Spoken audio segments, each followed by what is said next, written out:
A Christmas Carol by Charles Dickens. Stave 1. Marley's Ghost. Marley was dead, to begin with. There is no doubt whatever about that. The register of his burial was signed by the clergyman, the clerk, the undertaker, and the chief mourner. Scrooge signed it, and Scrooge's name was good upon change for anything he chose to put his hand to. Old Marley was as dead as a doornail. Mind, I don't mean to say that I know of my own knowledge what there is particularly dead about a doornail. I might have been inclined myself to regard a coffin nail as the deadest piece of ironmongery in the trade. But the wisdom of our ancestors is in the simile, and my unhallowed hands shall not disturb it, or the country's done for. You will therefore permit me to repeat emphatically that Marley was as dead as a doornail. Scrooge knew he was dead? Of course he did. How could it be otherwise? Scrooge and he were partners for I don't know how many years. Scrooge was his sole executor, his sole administrator, his sole assign, his sole residuary legatee, his sole friend and sole mourner. And even Scrooge was not so dreadfully cut up by the sad event, but that he was an excellent man of business on the very day of the funeral, and solemnized it with an undoubted bargain. The mention of Marley's funeral brings me back to the point I started from. There is no doubt that Marley was dead. This must be distinctly understood, or nothing wonderful can come of the story I am going to relate. If we were not perfectly convinced that Hamlet's father died before the play began, there would be nothing more remarkable in his taking a stroll at night, in an easterly wind, upon his own ramparts, than there would be in any other middle-aged gentleman's rashly turning out after dark in a breezy spot, say St. Paul's churchyard, for instance, literally to astonish his son's weak mind. Scrooge never painted out old Marley's name. There it stood, years afterwards, above the warehouse door, Scrooge and Marley. The firm was known as Scrooge and Marley. Sometimes people new to the business called Scrooge, and sometimes Marley. But he answered to both names. It was all the same to him. Oh, but he was a tight-fisted hand at the grindstone. Scrooge, a squeezing, wrenching, grasping, scraping, clutching, covetous old sinner, hard and sharp as flint, from which no steel had ever struck out generous fire, secret and self-contained and solitary as an oyster. The cold within him froze his old features, nipped his pointed nose, shriveled his cheek, stiffened his gait, made his eyes red, his thin lips blue, and spoke out shrewdly in his grating voice. A frosty rime was on his head, and on his eyebrows, and his wiry chin. He carried his own low temperature always about with him. He iced his office in the dog days, and didn't thaw it 1 degree at Christmas. External heat and cold had little influence on Scrooge. No warmth could warm, no wintry weather chill him. No wind that blew was bitter than he, no falling snow was more intent upon its purpose, no pelting rain less open to entreaty. Foul weather didn't know where to have him. The heaviest rain and snow and hail and sleet could boast of the advantage over him in only one respect. They often came down handsomely, and Scrooge never did. Nobody ever stopped him in the street to say with gladsome looks, "My dear Scrooge, how are you? When will you come to see me?" No beggars implored him to bestow a trifle. No children asked him what it was o'clock. No man or woman ever once in all his life inquired the way to such and such a place of Scrooge.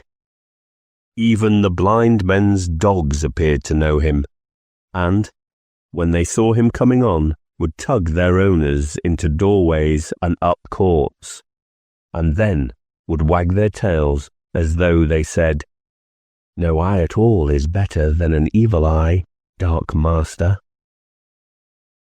But what did Scrooge care? It was the very thing he liked. To edge his way along the crowded paths of life, warning all human sympathy to keep its distance, was what the knowing ones call nuts to Scrooge. Once upon a time, of all the good days in the year, on Christmas Eve, old Scrooge sat busy in his counting house. It was cold, bleak, biting weather, foggy withal, and he could hear the people in the court outside go wheezing up and down, beating their hands upon their breasts and stamping their feet upon the pavement stones to warm them. The city clocks had only just gone 3, but it was quite dark already.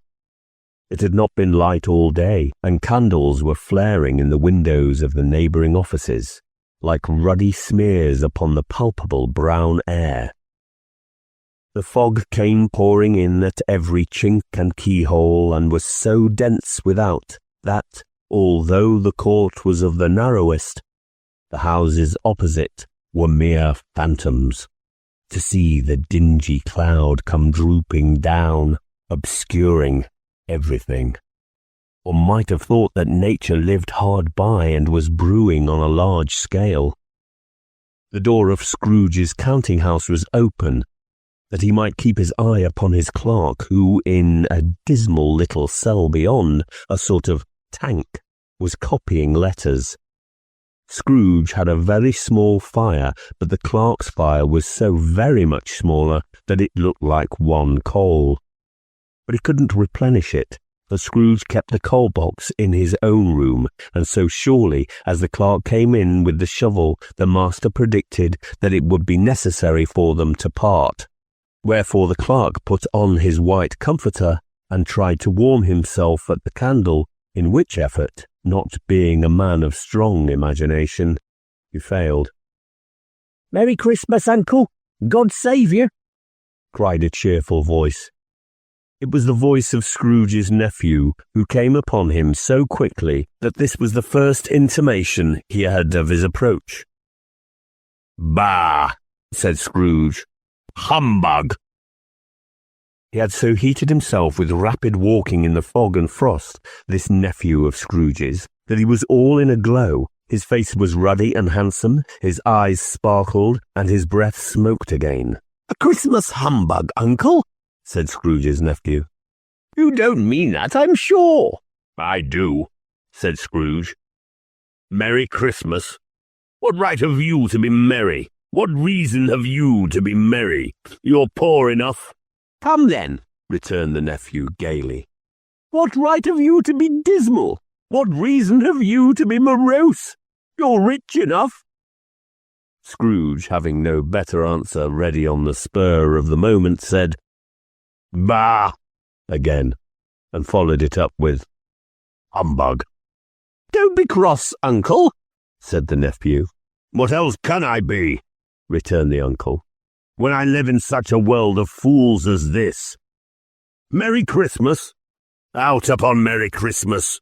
What's Christmas time to you but a time for paying bills without money, a time for finding yourself a year older and not an hour richer, a time for balancing your books and having every item in 'em through a round dozen of months presented dead against you? If I could work my will," said Scrooge indignantly, "every idiot who goes about with Merry Christmas on his lips should be boiled with his own pudding and buried with a stake of holly through his heart. He should." "Uncle," pleaded the nephew. "Nephew," returned the uncle sternly, "keep Christmas in your own way and let me keep it in mine." "Keep it? repeated Scrooge's nephew. "But you don't keep it." "Let me leave it alone, then," said Scrooge. "Much good it has ever done you." "There are many things from which I might have derived good, but which I have not profited, I dare say," returned the nephew. "Christmas among the rest, but I'm sure I have always thought of Christmas time, when it has come round, apart from the veneration due to its sacred name and origin, if anything belonging to it can be apart from that, as a good time, a kind, forgiving, charitable, pleasant time, the only time I know of in the long calendar of the year when men and women seem by one consent to open their shut-up hearts freely and to think of people below them as if they really were fellow passengers to the grave, and not another race of creatures bound on other journeys. And therefore, uncle, though it has never put a scrap of gold or silver in my pocket, I believe that it has done me good, and will do me good, and I say, God bless it." The clerk in the tank involuntarily applauded. Becoming immediately sensible of the impropriety, he poked the fire and extinguished the last frail spark forever. "Let me hear another sound from you," said Scrooge, "and you'll keep your Christmas by losing your situation. You're quite a powerful speaker, sir," he added, turning to his nephew. "I wonder you don't go into Parliament." "Don't be angry, uncle. Come, dine with us tomorrow." Scrooge said that he would see him. Yes, indeed he did. He went the whole length of the expression, and said that he would see him in that extremity first. "But why?"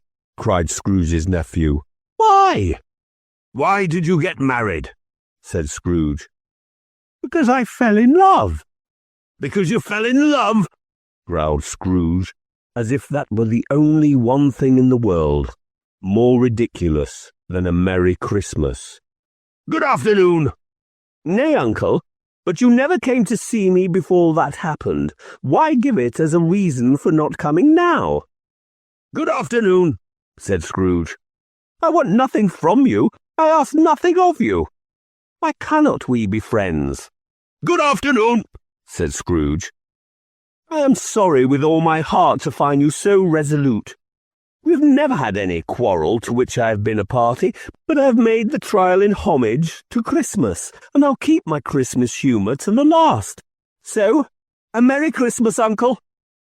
"Good afternoon," said Scrooge. "And a Happy New Year." "Good afternoon," said Scrooge. His nephew left the room without an angry word, notwithstanding. He stopped at the outer door to bestow the greetings of the season on the clerk, who, cold as he was warmer than Scrooge, for he returned them cordially. "There's another fellow," muttered Scrooge, who overheard him.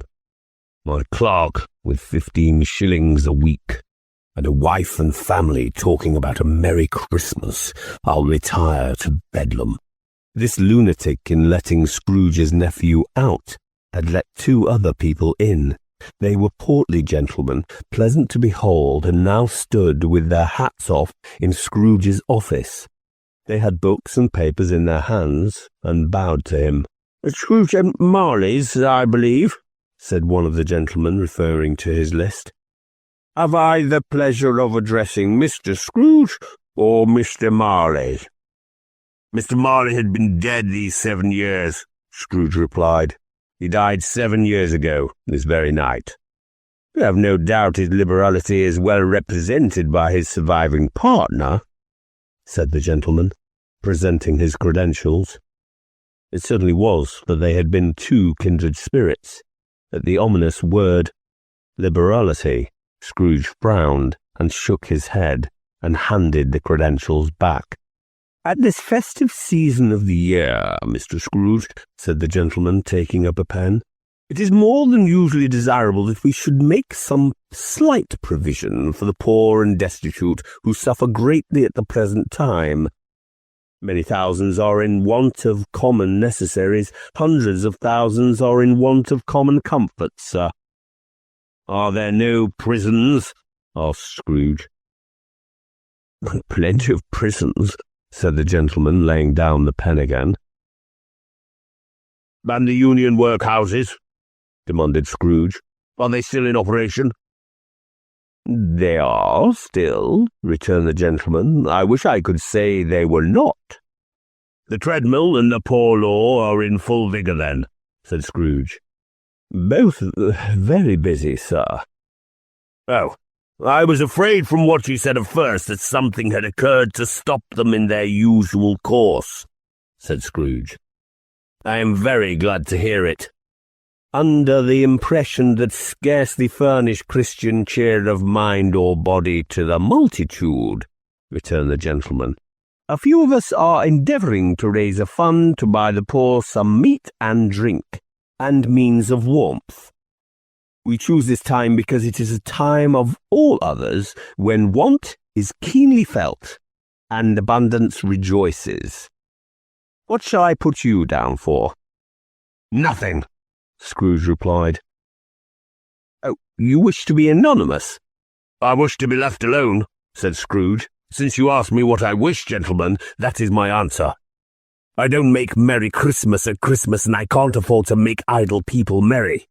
I help to support the establishments I've mentioned. They cost enough, and those who are badly off must go there. Many can't go there, and many would rather die. If they'd rather die, said Scrooge, they'd better do it, and decrease the surplus population besides. Excuse me, I don't know that. But you might know it, observed the gentleman. It's not my business, Scrooge returned. It's enough for a man to understand his own business, and not to interfere with other people's. Mine occupies me constantly. Good afternoon, gentlemen. Seeing clearly that it would be useless to pursue their point, the gentleman withdrew. Scrooge resumed his labours with an improved opinion of himself, and in a more facetious temper than was usual with him. Meanwhile the fog and darkness thickened so that people ran about with flaring links, proffering their services to go before horses in carriages and conduct them on their way. The ancient tower of a church, whose gruff old bell was always peeping slyly down at Scrooge out of a Gothic window in the wall, became visible, and struck the hours and quarters in the clouds with tremulous vibrations afterwards, as if its teeth were chattering in its frozen head up there. The cold became intense. In the main street at the corner of the court, some labourers were repairing the gas pipes, and had lighted a great fire in a brazier, round which a party of ragged men and boys were gathered, warming their hands and winking their eyes before the blaze in rapture. The water plug being left in solitude, its overflowing suddenly congealed and turned to misanthropic ice. The brightness of the shops, where holly sprigs and berries crackled in the lamp heat of the windows, made pale faces ruddy as they passed. Poulterers' and grocers' trades became a splendid joke, a glorious pageant with which it was next to impossible to believe that such dull principles such as bargain and sale had anything to do. The Lord Mayor in the stronghold of the mighty mansion house gave orders to his 50 cooks and butlers to keep Christmas as a Lord Mayor's household should, and even the little tailor, whom he had fined 5 shillings on the previous Monday for being drunk and bloodthirsty in the street, stirred up tomorrow's pudding in his garret, while his lean wife and the baby sallied out to buy the beef. Foggier yet, and colder. Piercing, searching, biting cold. If the good St. Dunstan had but nipped the evil spirit's nose with a touch of such weather as that, instead of using his familiar weapons, then indeed he would have roared to lusty purpose. The owner of one scant young nose, gnawed and mumbled by the hungry cold as bones are gnawed by dogs, stooped down at Scrooge's keyhole to regale him with a Christmas carol. But at the first sound of "God bless ye merry gentlemen, may nothing you dismay," Scrooge seized the ruler with such energy of action that the singer fled in terror, leaving the keyhole to the fog and even more congenial frost. At length the hour of shutting up the counting-house arrived, with an ill-will Scrooge dismounting from his stool and tacitly admitted the fact to the expectant clerk in the tank, who instantly snuffed his candle out and put on his hat. "You'll want all day tomorrow, I suppose," said Scrooge. "If quite convenient, sir." "It's not convenient," said Scrooge, "and it's not fair. If I was to stop £0.50 for it, you'd think yourself ill-used, I'll be bound." The clerk smiled faintly. "And yet," said Scrooge, "you don't think me ill-used when I pay a day's wages for no work." The clerk observed that it was only once a year. "A poor excuse for picking a man's pocket every 25th of December," said Scrooge, buttoning his great coat to the chin. "But I suppose you must have the whole day. Be here all the earlier next morning."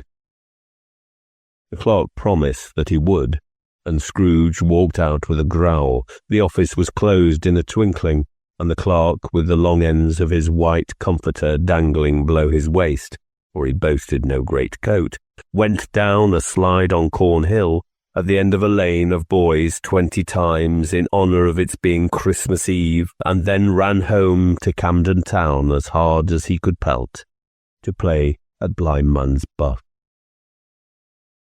Scrooge took his melancholy dinner in his usual melancholy tavern, and having read all the newspapers and beguiled the rest of the evening with his banker's book, went home to bed.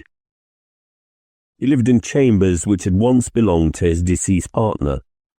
They were a gloomy suite of rooms in a lowering pile of building up a yard where it had so little business to be that one could scarcely help fancying it must have run there when it was a young house, playing at hide-and-seek with other houses, and had forgotten the way out again.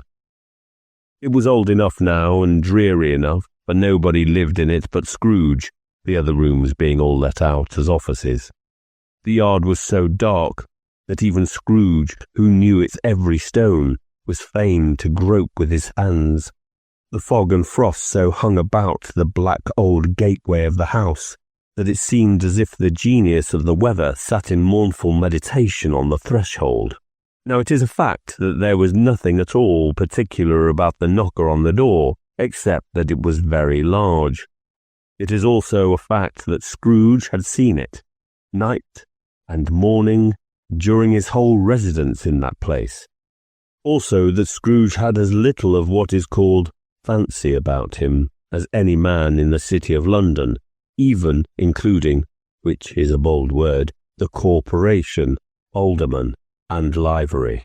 Let it also be borne in mind that Scrooge had not bestowed one thought on Marley since his last mention of his 7 years dead partner that afternoon, and then let any man explain to me, if he can, how it happened that Scrooge, having his key in the lock of the door, saw in the knocker, without its undergoing any intermediate process of change, not a knocker, but Marley's face. Marley's face, it was not in impenetrable shadow, as the other objects in the yard were, but had a dismal light about it, like a bad lobster in a dark cellar. It was not angry or ferocious, but looked at Scrooge as Marley used to look, with ghostly spectacles turned up on its ghostly forehead. The hair was curiously stirred, as if by breath of hot air, and though the eyes were wide open, they were perfectly motionless. That and its livid colour made it horrible, but its horror seemed to be in spite of the face, and beyond its control, rather than part of its own expression. As Scrooge looked fixedly at this phenomenon, it was a knocker again. To say that he was not startled, or that his blood was not conscious of a terrible sensation to which it had been stranger from infancy, would be untrue. But he had put his hand upon the key he had relinquished, turned it sturdily, walked in, and lighted his candle. He did pause, with a moment's irresolution, before he shut the door, and he did look cautiously behind it first. as if he half expected to be terrified with the sight of Marley's pigtail sticking out into the hall. But there was nothing on the back of the door except the screws and nuts that held the knocker on. So he said, "Pooh-pooh," and closed it with a bang. The sound resounded through the house like thunder. Every room above and every cask in the wine merchant's cellar below appeared to have a separate peal of echoes of its own. Scrooge was not a man to be frightened by echoes. He fastened the door and walked across the hall and up the stairs slowly too, trimming his candle as he went. You may talk vaguely about driving a coach and six up a good old flight of stairs or through a bad young Act of Parliament, but I mean to say you might have got a hearse up that staircase and taken it broadwise with the splinter bar towards the wall and the door towards the balustrades, and done it easy. There was plenty of width for that, and room to spare, which is perhaps the reason why Scrooge thought he saw a locomotive hearse going on before him in the gloom. Half a dozen gas lamps out of the street wouldn't have lighted the entry too well, so you may suppose that it was pretty dark with Scrooge's dip. Up Scrooge went, not caring a button for that. Darkness is cheap, and Scrooge liked it. But before he shut his heavy door, he walked through his rooms to see that all was right. He had just enough recollection of the face to desire to do that. Sitting room, bedroom, lumber room, all as they should be. Nobody under the table, nobody under the sofa, a small fire in the grate, spoon and basin ready, and the little saucepan of gruel, Scrooge had a cold in his head, upon the hob. Nobody under the bed, nobody in the closet, nobody in the dressing gown, which was hanging up in a suspicious attitude against the wall. Lumber room as usual. Old fireguard, old shoes, 2 fish baskets, washing stand on 3 legs, and a poker. Quite satisfied, he closed his door and locked himself in. Double locked himself in, which was not his custom. Thus secured against surprise, he took off his cravat, put on his dressing gown and slippers, and his nightcap, and sat down before the fire to take his gruel. It was a very low fire indeed, nothing on such a bitter night. He was obliged to sit close to it, and brood over it before he could extract the least sensation of warmth from such a handful of fuel. The fireplace was an old one, built by some Dutch merchant long ago, and paved all round with quaint Dutch tiles designed to illustrate the scriptures. There were Cains and Abels, Pharaoh's daughters, queens of Sheba, angelic messengers descending through the air on clouds like featherbeds, Abrahams, Belshazzars, apostles putting off to sea in butter boats, hundreds of figures to attract his thoughts, and yet that face of Marley 7 years dead came like the ancient prophet's rod, and swallowed up the whole. If each smooth tile had been a blanket which, with power to shape some picture on its surface from the disjointed fragments of his thoughts, there would have been a copy of old Marley's head on every one. "Humbug," said Scrooge, and walked across the room. After several turns he sat down again. As he threw his head back in the chair, his glance happened to rest upon a bell, a disused bell that hung in the room and communicated for some purpose now forgotten with a chamber in the highest story of the building. It was with great astonishment and with a strange, inexplicable dread that, as he looked, he saw this bell begin to swing. It swung so softly in the outset that it scarcely made a sound, but soon it rang out loudly, and so did every bell in the house. This might have lasted half a minute, or a minute, but it seemed an hour. The bells ceased as they had begun, together. They were succeeded by a clanking noise deep down below, as if some person were dragging a heavy chain over the casks in the wine merchant's cellar. Scrooge then remembered to have heard that ghosts in haunted houses were described as dragging chains. The cellar door flew open with a booming sound, and then he heard the noise much louder on the floors below, then coming up the stairs, then coming straight towards his door. "It's humbug still," said Scrooge. "I won't believe it." His colour changed, though, when, without a pause, it came on through the heavy door and passed into the room before his eyes. Upon its coming in, the dying flame leaped up, as though it cried, "I know him, Marley's ghost," and fell again. The same face, the very same, Marley, in his pigtail, usual waistcoat, tights, and boots, the tassels on the latter bristling like his pigtail, and his coat skirts, and the hair upon his head. The chain he drew was clustered about his middle. It was long, and wound about him like a tail, and it was made, for Scrooge observed it closely, of cash-boxes, keys, padlocks, ledgers, deeds, and heavy purses wrought in steel. His body was transparent, so that Scrooge, observing him and looking through his waistcoat, could see the 2 buttons on his coat behind. Scrooge had often heard it said that Marley had no bowels, but he had never believed it until now. No, nor did he believe it even now, though he looked the phantom through and through and saw it standing before him, though he felt the chilling influence of its death-cold eyes, and marked the very texture of the folded kerchief bound about its head and chin, which wrapper he had not observed before. He was still incredulous and fought against his senses. "How now?" said Scrooge, caustic and cold as ever. "What do you want with me?" Much,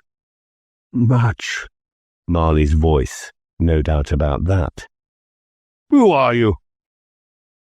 "Ask me who I was." "Who were you then?" said Scrooge, raising his voice. "You're particular, or a shade?" He was going to say, "to a shade," but substituted this as more appropriate. "In life, I was your partner, Jacob Marley." Can you sit down?" asked Scrooge, looking doubtfully at him. "I can." "Do it then."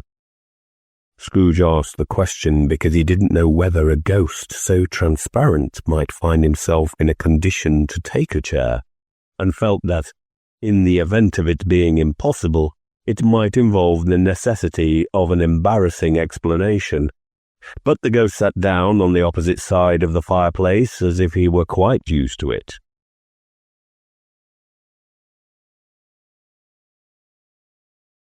"You don't believe in me," observed the ghost. "I don't," said Scrooge. "What evidence would you have of my reality beyond that of your own senses?" "I don't know," said Scrooge. "Why do you doubt your senses?" "Because," said Scrooge, "a little thing affects them.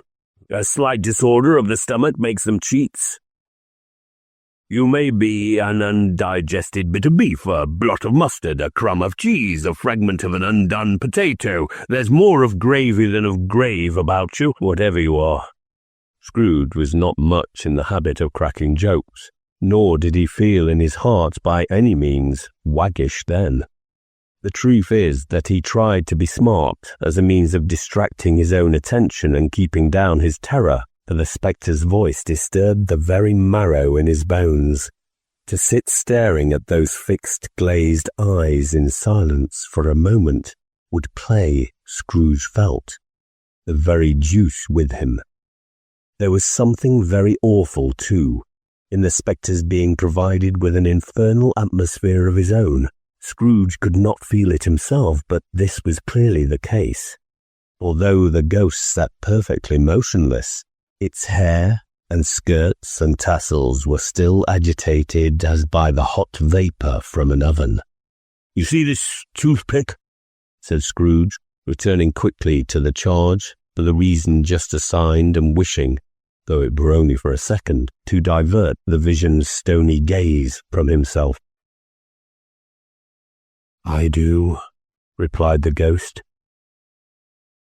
"You are not looking at it," said Scrooge. "But I see it," said the ghost, "notwithstanding."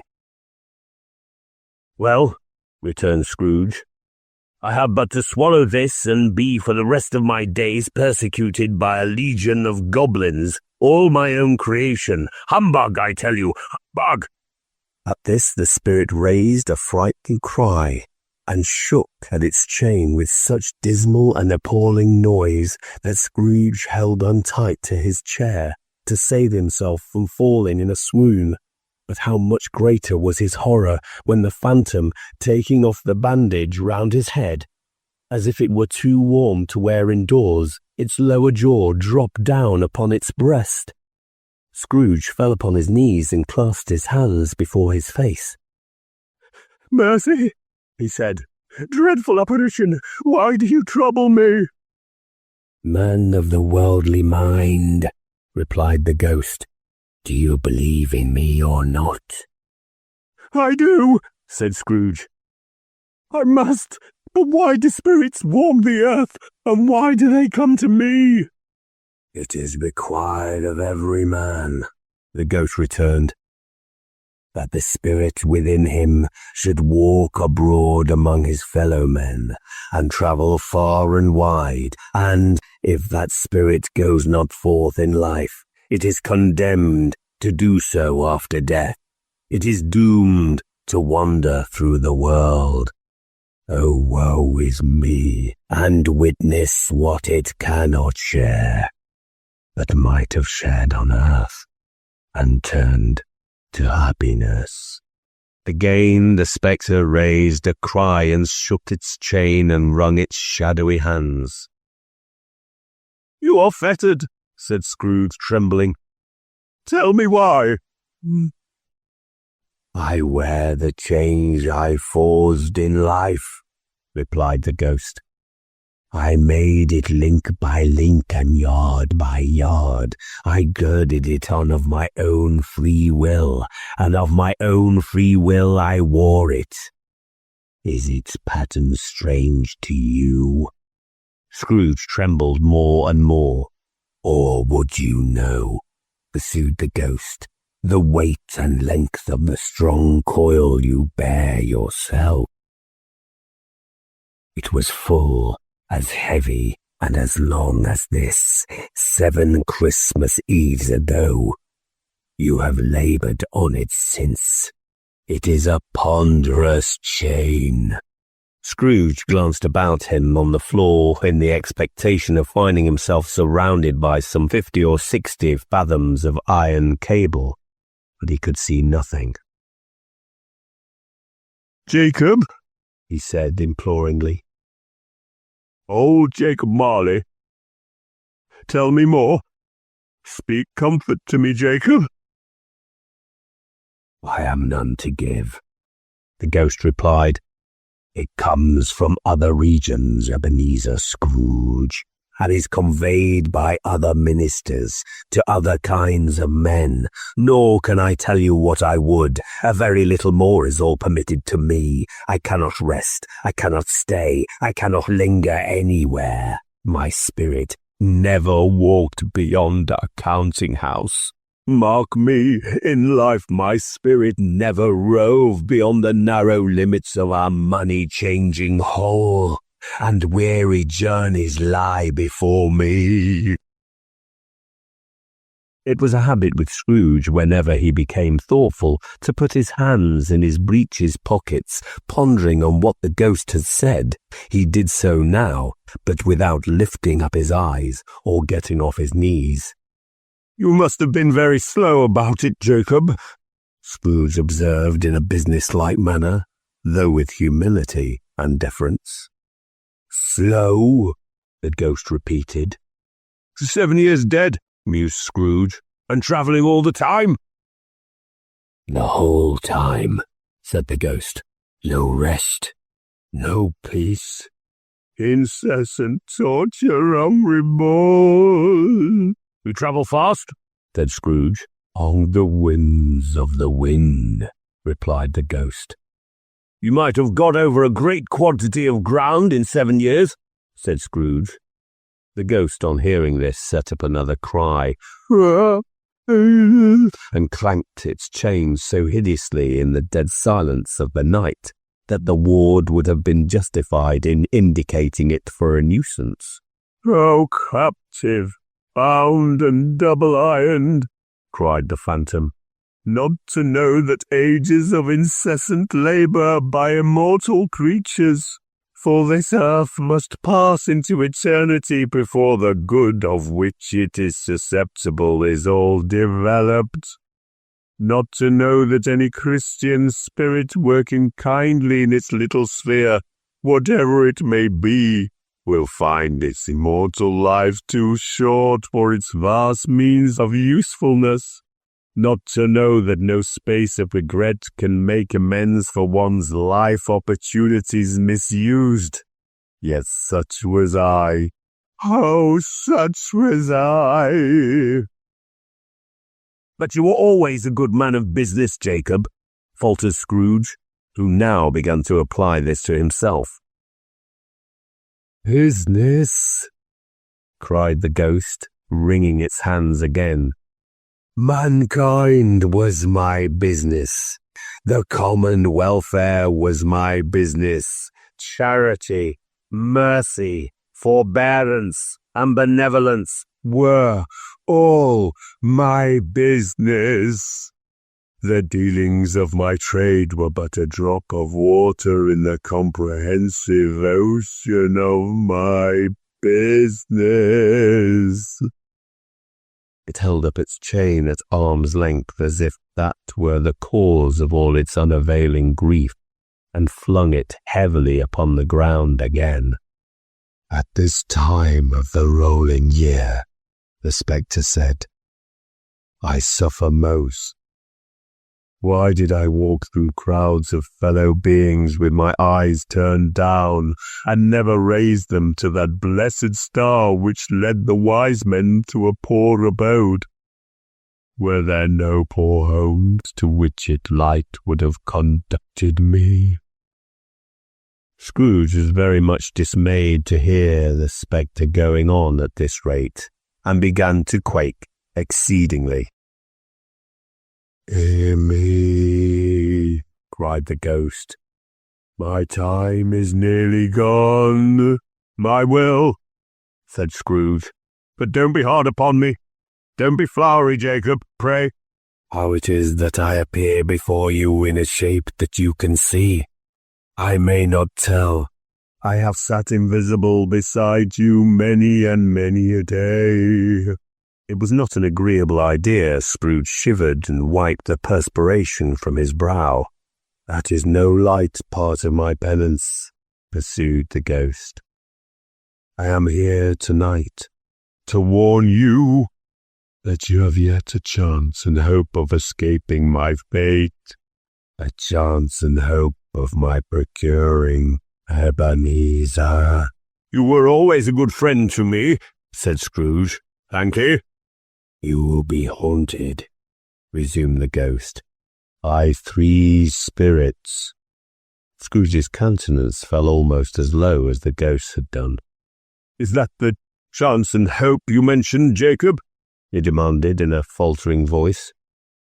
"It is." I think I'd rather not," said Scrooge. "Without their visits," said the ghost, "you cannot hope to shun the path I tread.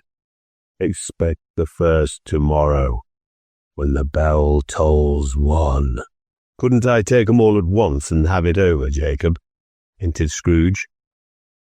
"Expect the second on the next night at the same hour, the third upon the next night when the last stroke of 12 has ceased to vibrate. Look to see me no more, and look that for your own sake you remember what has passed between us." When it had said these words, the spectre took its wrapper from the table and bound it round its head as before. Scrooge knew this by the smart sound its teeth made when the jaws were brought together by the bandage. He ventured to raise his eyes again and found his supernatural visitor confronting him in an erect attitude with its chain wound over and about its arm. The apparition walked backwards from him, and at every step it took, the window raised itself a little so that when the spectre reached it, it was wide open. It beckoned Scrooge to approach, which he did.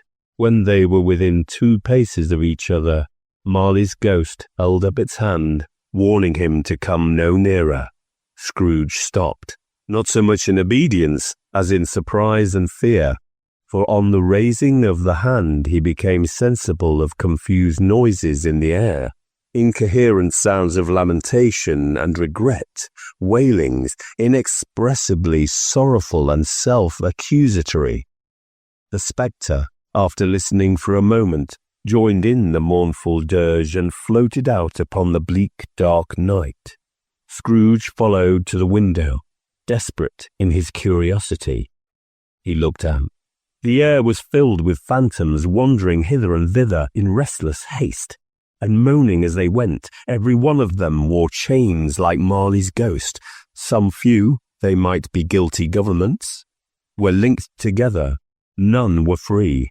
Many had been personally known to Scrooge in their lives. He had been quite familiar with one old ghost in a white waistcoat, with a monstrous iron safe attached to its ankle, who cried piteously at being unable to assist a wretched woman with an infant, whom he saw below upon a doorstep.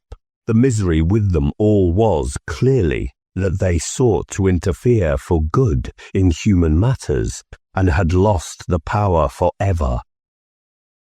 Whether these creatures faded into mist, or mist enshrouded them, he could not tell, but they and their spirit voices faded together, and the night became as it had been when he walked home. Scrooge closed the window and examined the door by which the ghost had entered. It was double locked, as he had locked it with his own hands, and the bolts were undisturbed. He tried to say humbug, but stopped at the first syllable, and being from the emotion he had undergone, or the fatigues of the day, or his glimpse of the invisible world, or the dull conversation of the ghost, or the lateness of the hour, much in need of repose, went straight to bed without undressing, and fell asleep upon the instant.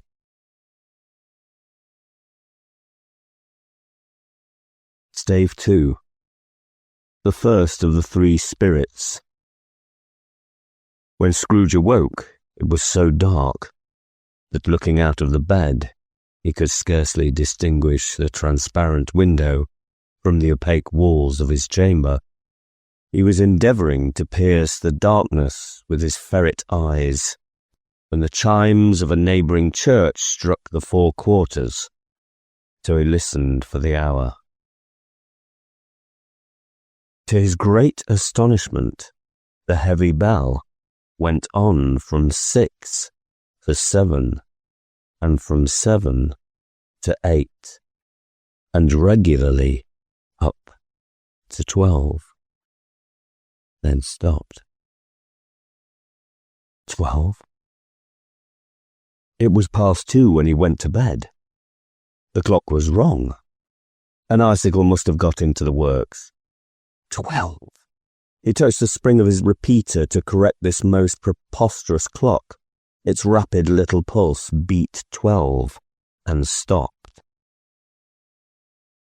"Why, it isn't possible," said Scrooge, "that I can have slept through a whole day and far into another night. It isn't possible that anything has happened to the sun, and this is 12 at noon." The idea being an alarming one, he scrambled out of bed and groped his way to the window. He was obliged to rub the frost off with the sleeve of his dressing gown before he could see anything, and could see very little then. All he could make out was that it was still very foggy and extremely cold, and that there was no noise of people running to and fro, and making a great stir as there unquestionably would have been if night had beaten off bright day, and taken possession of the world. This was a great relief because 3 days after sight of this first of exchange pay to Mr. Ebenezer Scrooge or his order and so forth would have become a mere United States security if there were no days to count by. Scrooge went to bed again and thought and thought and thought it over and could make nothing of it. The more he thought, the more perplexed he was, and the more he endeavoured not to think, the more he thought. Marley's ghost bothered him exceedingly. Every time he resolved within himself after mature inquiry that it was all a dream, his mind flew back again like a strong spring released to its first position and presented the same problem till he worked all through. Was it a dream or not? Scrooge lay in this state until the chime had gone 3/4 more, when he remembered, on a sudden, that the ghost had warned him of a visitation when the bell had tolled 1. He resolved to lie awake until the hour was past, and, considering that he could no more go to sleep than go to heaven, this was, perhaps, the wisest resolution in his power. The quarter was so long that he was more than once convinced he must have sunk into a doze unconsciously and missed the clock. At length it broke upon his listening ear. Ding dong. 1/4 past, said Scrooge, counting. Ding dong. 1/2 past, said Scrooge. Ding dong. 1/4 to it, said Scrooge. Ding dong. The hour itself, said Scrooge triumphantly. And nothing else. He spoke before the hour bell sounded, which now did with a deep, dull, hollow, melancholy one. Light flashed up in the room upon the instant, and the curtains of his bed were drawn aside, I tell you, by a hand. Not the curtains at his feet, nor the curtains at his back, but those to which his face was addressed. The curtains of his bed were drawn aside, and Scrooge, starting up into a half-recumbent attitude, found himself face to face with the unearthly visitor who drew them. As close to it as I am now to you, and I am standing in the spirit at your elbow. It was a strange figure, like a child, yet not so like a child as like an old man, viewed through some supernatural medium which gave him the appearance of having receded from the view and being diminished to a child's proportions. Its hair, which hung about its neck and down its back, was white, as if with age, and yet the face had not a wrinkle in it, and the tenderest bloom was on the skin. The arms were very long and muscular, the hands the same, as if its hold were of uncommon strength. Its legs and feet, most delicately formed, were, like those upper members, bare. It wore a tunic of the purest white, and round its waist was bound a lustrous belt, the sheen of which was beautiful. It held a branch of fresh green holly in its hand, and in singular contradiction of that wintry emblem, had its dress trimmed with summer flowers. But the strangest thing about it was, that from the crown of its head there sprung a bright, clear jet of light, by which all this was visible, and which was doubtless the occasion of its using, in its duller moments, a great extinguisher for a cap, which it now held under its arm. Even this, though, when Scrooge looked at it with increasing steadiness, was not its strangest quality, or, as its belt sparkled and glittered, now in one part and now in another, and what was light one instant as another time was dark, so the figure itself fluctuated in its distinctness, being now a thing with one arm, now with one leg, now with 20 legs, now a pair of legs without a head, now a head without a body, of which dissolving parts no outline would be visible in the dense gloom wherein they melted away, and in the very wonder of this, it would be itself again, distinct and clear as ever. "Are you the spirit, sir, whose coming was foretold to me?" asked Scrooge. I am. The voice was soft and gentle, singularly low, as if instead of being so close beside him, it were at a distance. Who and what are you?" Scrooge demanded. I am the ghost of Christmas past. Long past? Inquired Scrooge, observant of its dwarfish stature. No, your past. Perhaps Scrooge could not have told anybody why if anybody could have asked him, but he had a special desire to see the spirit in his cap, and begged him to be covered. "What?" exclaimed the ghost. "Did you soon put out with worldly hands the light I give? Is it not enough that you are one of whose passions made this cap, and forced me through whole trains of years to wear it low upon my brow?" Scrooge reverently disclaimed all intention to offend or any knowledge of having wilfully bonneted the spirit at any period of his life. He then made bold to inquire what business brought him there. Your welfare," said the ghost. Scrooge expressed himself much obliged, but could not help thinking that a night of unbroken rest would have been more conducive to that end. The spirit must have heard him thinking, for it said immediately, "Your reclamation, then. Take heed." It put out its strong hand as it spoke, and clasped him gently by the arm. "Rise and walk with me." It would have been in vain for Scrooge to plead that the weather and the hour were not adapted to pedestrian purposes, that bed was warm and the thermometer a long way below freezing, that he was clad but lightly in his slippers, dressing gown and nightcap, and that he had a cold upon him at that time. The grasp, though gentle as a woman's hand, was not to be resisted. He rose, but, finding that the spirit made towards the window, clasped his robe in supplication. "And I am immortal," Scrooge remonstrated, "and liable to fall."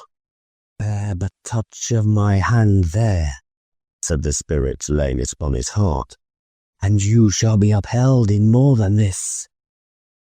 As the words were spoken, they passed through the wall and stood upon an open country road, with fields on either hand.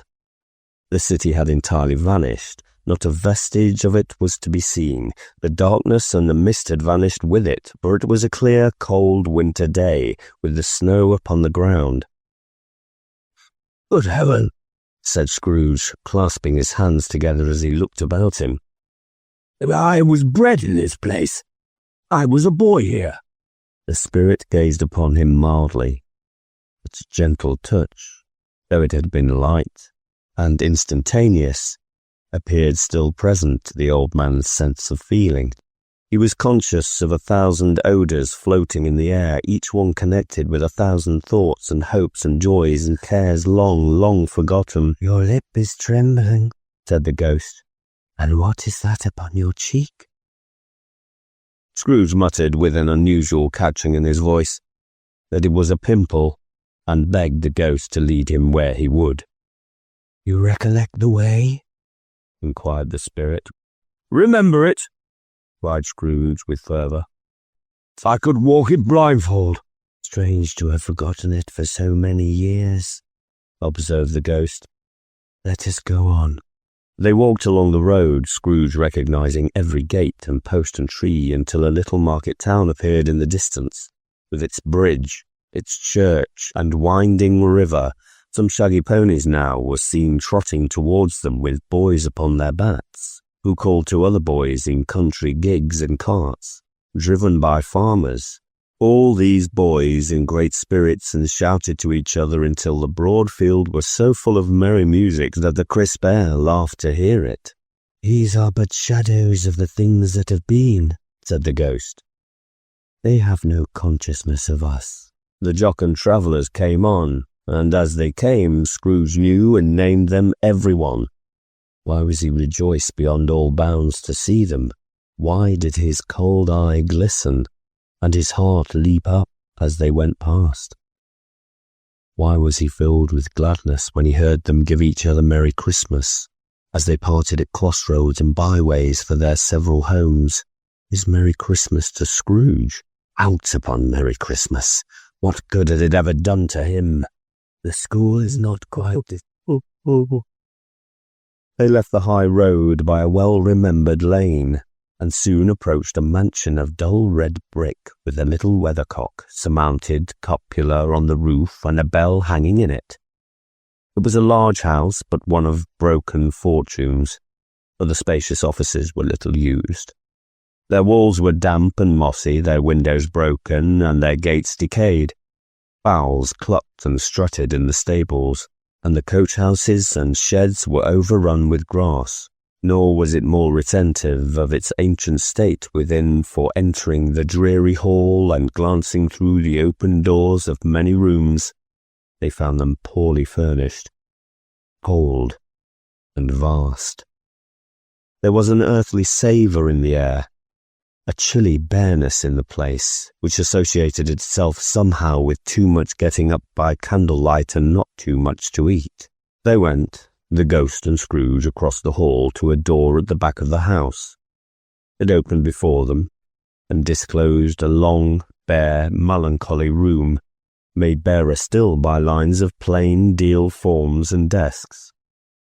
At one of these a lonely boy was reading near a feeble fire, and Scrooge sat down upon a form and wept to see his poor forgotten self as he used to be. Not a lantern echo in the house, not a squeak and scuffle from the mice behind the panelling, not a drip from the half-thawed water-spout in the dull yard behind, not a sigh among the leafless boughs of one despondent poplar, not the ideal swinging of an empty storehouse door, no, not a clicking in the fire, but fell upon the heart of Scrooge with softening influence, and gave a freer passage to his tears. The spirit touched him on the arm and pointed to his younger self, intent upon his reading. Suddenly a man in foreign garments, wonderfully real and distinct to look at, stood outside the window with an axe stuck in his belt, and leading, by the bridle, an ass laden with wood. "Why, it's Ali Baba!" Scrooge exclaimed in ecstasy. "It's dear old honest Ali Baba! Yes, I know! One Christmas time, when yonder solitary child was left here all alone, he did come, for the first time, just like that. Poor boy, and Valentine," said Scrooge, "and his wild brother, Orson. There they go. What's his name, who was put down in the drawers asleep at the gate of Damascus? Don't you see him? And the Sultan's groom turned upside down by the jenny. There, serve him right. I'm glad of it. What business had he to be married to the princess?" To hear Scrooge expending all the earnestness of his nature on such subjects, in a most extraordinary voice between laughing and crying, and to see his heightened and excited face, would have been a surprise to his business friends in the city, indeed. "But there's the parrot!" cried Scrooge. "Green body and yellow tail, with a thing like a lettuce growing out of the top of his head. There he is! Poor Robin Crusoe, we called him, when he came home again after sailing round the island. Poor Robin Crusoe! Where have you been, Robin Crusoe?" The man thought he was dreaming, but he wasn't. It was the parrot, you know. "There goes Friday, running for his life to the little creek. Helloa, hoop hoop halloo!" Then, with a rapidity of transition very foreign to his usual character, he said, in pity for his former self, "Oh boy," and cried, "I wish." Scrooge muttered, putting his hand in his pocket and looking about him after drying his eye with his cuff, "But it's too late now. "What is the matter?" asked the spirit. Nothing, said Scrooge. Nothing. No, there was a boy singing a Christmas carol at my door last night. I should like to have given him something, that's all. The ghost smiled thoughtfully and waved its hand, saying, as it did so, "Let us see another Christmas." Scrooge's former self grew larger at the words, and the room became a little darker and more dirty. Panels shrunk, the windows cracked, fragments of plaster fell out of the ceiling, and the naked laths were shown instead.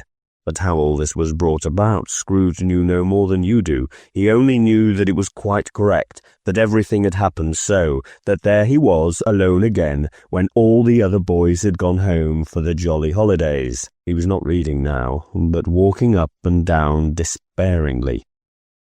Scrooge looked at the ghost and, with a mournful shaking of his hand, glanced anxiously towards the door. It opened, and a little girl much younger than the boy came darting in, and, putting her arms about his neck and often kissing him, addressed him as her dear, dear brother. "I have come to bring you home, dear brother," said the child, clapping her tiny hands and bending down to laugh. "To bring you home, home, home! Home, little fan," returned the boy. "Yes," said the child, brimful of glee. "Home for good and all, home for ever and ever. Father is so much kinder than he used to be, that home's like heaven. He spoke so gently to me one dear night when I was going to bed that I was not afraid to ask him once more if you might come home. And he said, 'Yes, you should, and send me in a coach to bring you, and you're to be a man,' said the child, opening her eyes, 'and are never to come back here, but first we're to be together all the Christmas long, and have the merriest time in all the world.' You are quite a woman, little fan," exclaimed the boy. She clapped her hands and laughed and tried to touch his head, but, being too little, laughed again and stood on tiptoe to embrace him. Then she began to drag him, in her childish eagerness, towards the door, and he, nothing loath to go, A terrible voice in the hall cried, "Bring down Master Scrooge's box there!" And in the hall appeared the schoolmaster himself, who glared on Master Scrooge with a ferocious condescension. A terrible voice in the hall cried, "Bring down Master Scrooge's box there!" And in the hall appeared the schoolmaster himself, who glared on Master Scrooge with a ferocious condescension, and threw him into a dreadful state of mind by shaking hands with him. He then conveyed him and his sister into the veriest old well of shivering best parlour that ever was seen, where the maps upon the wall and the celestial and terrestrial globes in the windows were waxy with cold. Here he produced a decanter of curiously light wine and a block of curiously heavy cake, and administered instalments of those dainties to the young people, at the same time sending out a meagre servant to offer a glass of something to the postboy, who answered that he thanked the gentleman, but if it was the same tap as he had tasted before, he had rather not. Master Scrooge's trunk being by this time tied on to the top of the chaise, the children bade the schoolmaster good-bye right willingly, and, getting into it, drove gaily down the garden sweep, the quick wheels dashing the hoar frost and snow from off the dark leaves of the evergreens like spray. "Always a delicate creature who a breath might have withered," said the ghost, "but she had a large heart." So she had, cried Scrooge. You're right, I will not gainsay it, spirit. God forbid. "She died a woman," said the ghost, "and had, as I think, children." "One child," Scrooge returned. "Two," said the ghost. "Your nephew." Scrooge seemed uneasy in his mind and answered briefly, "Yes." Although they had but that moment left the school behind them, they were now in the busy thoroughfares of a city, where shadowy passengers passed and repassed, where shadowy carts and coaches battled for the way, and all the strife and tumult of a real city were.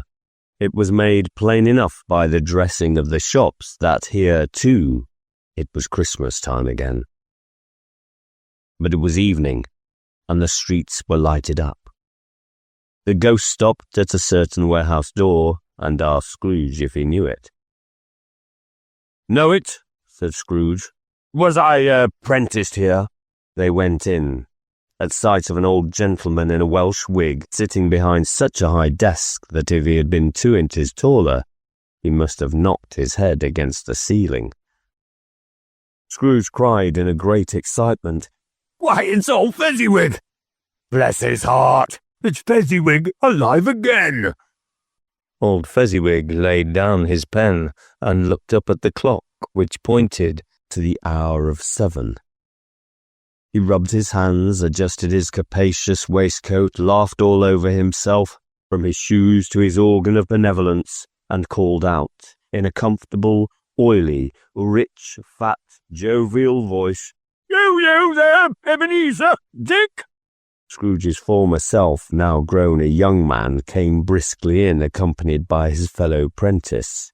"Dick Wilkins, to be sure," said Scrooge to the ghost. "Bless me, yes, there he is. He was very much attached to me, was Dick. Poor Dick, dear, dear." "You-ho, my boys," said Fezziwig. "No more work tonight. Christmas Eve, Dick. Christmas, Ebenezer, let's have the shutters up," cried old Fezziwig with a sharp clap of his hands. "Before a man can say Jack Robinson." You wouldn't believe how those two fellows went at it. They charged into the street with the shutters 1, 2, 3, had 'em up in their places 4, 5, 6, barred 'em and pinned 'em 7, 8, 9, and came back before you could have got to 12, punting like racehorses. "Hiddy-ho!" cried old Fezziwig, skipping down from the high desk with wonderful agility. "Clear away, my lads, and let's have lots of room here. Hiddy-ho, Dick! Cheer up, Ebenezer!" Cheer away. There was nothing they wouldn't have cleared away, or couldn't have cleared away, with old Fezziwig looking on. It was done in a minute. Every movable was packed off, as if it were dismissed from public life for evermore. The floor was swept and watered, the lamps were trimmed, fuel was heaped upon the fire, and the warehouse was as snug and warm and dry and bright a ballroom as you would desire to see upon a winter's night. In came a fiddler with a music book, and went up to the lofty desk and made an orchestra of it, and tuned like 50 stomach aches. In came Mrs. Fezziwig, one vast substantial smile. In came the 3 Miss Fezziwigs, beaming and lovable. In came the 6 young fellows whose hearts they broke. In came all the young men and women employed in the business. In came the housemaid with her cousin the baker. In came the cook with her brother's particular friend the milkman. In came the boy from over the way, who was suspected of not having board enough from his master, trying to hide himself behind the girl from next door, but one who was proved to have had her ears called by her mistress. In they all came, one after another, some shyly, some boldly, some gracefully, some awkwardly, some pushing, some pulling. In they all came, anyhow and everyhow. Away they all went. 20 couple at once, half hands, half round, and back again the other way, down the middle and up again, round and round in various stages of affectionate grouping. Old top couple always turning up in the wrong place, new top couple starting off again as soon as they got there, all top couples at last, and not a bottom one to help them. When this result was brought about, old Fezziwig, clapping his hands to stop the dance, cried out, "Well done!" and the fiddler plunged his hot face into a pot of porter, especially provided for that purpose. But, scorning rest upon his reappearance, he instantly began again, though there were no dancers yet, as if the other fiddler had been carried home exhausted on a shutter, and he were a brand new man resolved to beat him out of sight or perish. There were more dances, and there were forfeits, and more dances, and there was cake, and there was negus, and there was a great piece of cold roast, and there was a great piece of cold boiled, and there were mince pies and plenty of beer. But the great effect of the evening came after the roast and boiled, when the fiddler, an artful dog, mind, the sort of man who knew his business better than you or I could have told it him, struck up, "Sir Roger de Coverley." Then old Fezziwig stood out to dance with Mrs. Fezziwig. Top couple, too, with a good stiff piece of work cut out for them, 3 or 4 and 20 pair of partners, people who were not to be trifled with, people who would dance and had no notion of walking. But if there had been twice as many, 4 times, old Fezziwig would have been a match for them, and so would Mrs. Fezziwig. As to her, she was worthy to be his partner in every sense of the term. If that's not high praise, tell me higher, and I'll use it. A positive light appeared to issue from Fezziwig's calves. They shone in every part of the dance like moons. You couldn't have predicted at any given time what would become of them next. And when old Fezziwig and Mrs. Fezziwig had gone all through the dance, advance and retire, both hands to your partner, bow and curtsy, corkscrew, thread the needle, and back again to your place, Fezziwig cut so deftly, but he appeared to wink with his legs, and came upon his feet again without a stagger.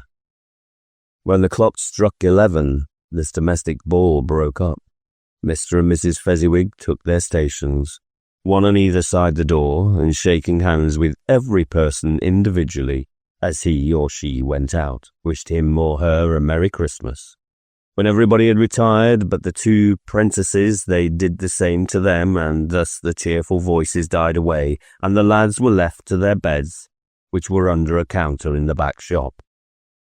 During the whole of this time, Scrooge had acted like a man out of his wits. His heart and soul were in the scene, and with his former self, he corroborated everything, remembered everything, enjoyed everything, and underwent the strangest agitation.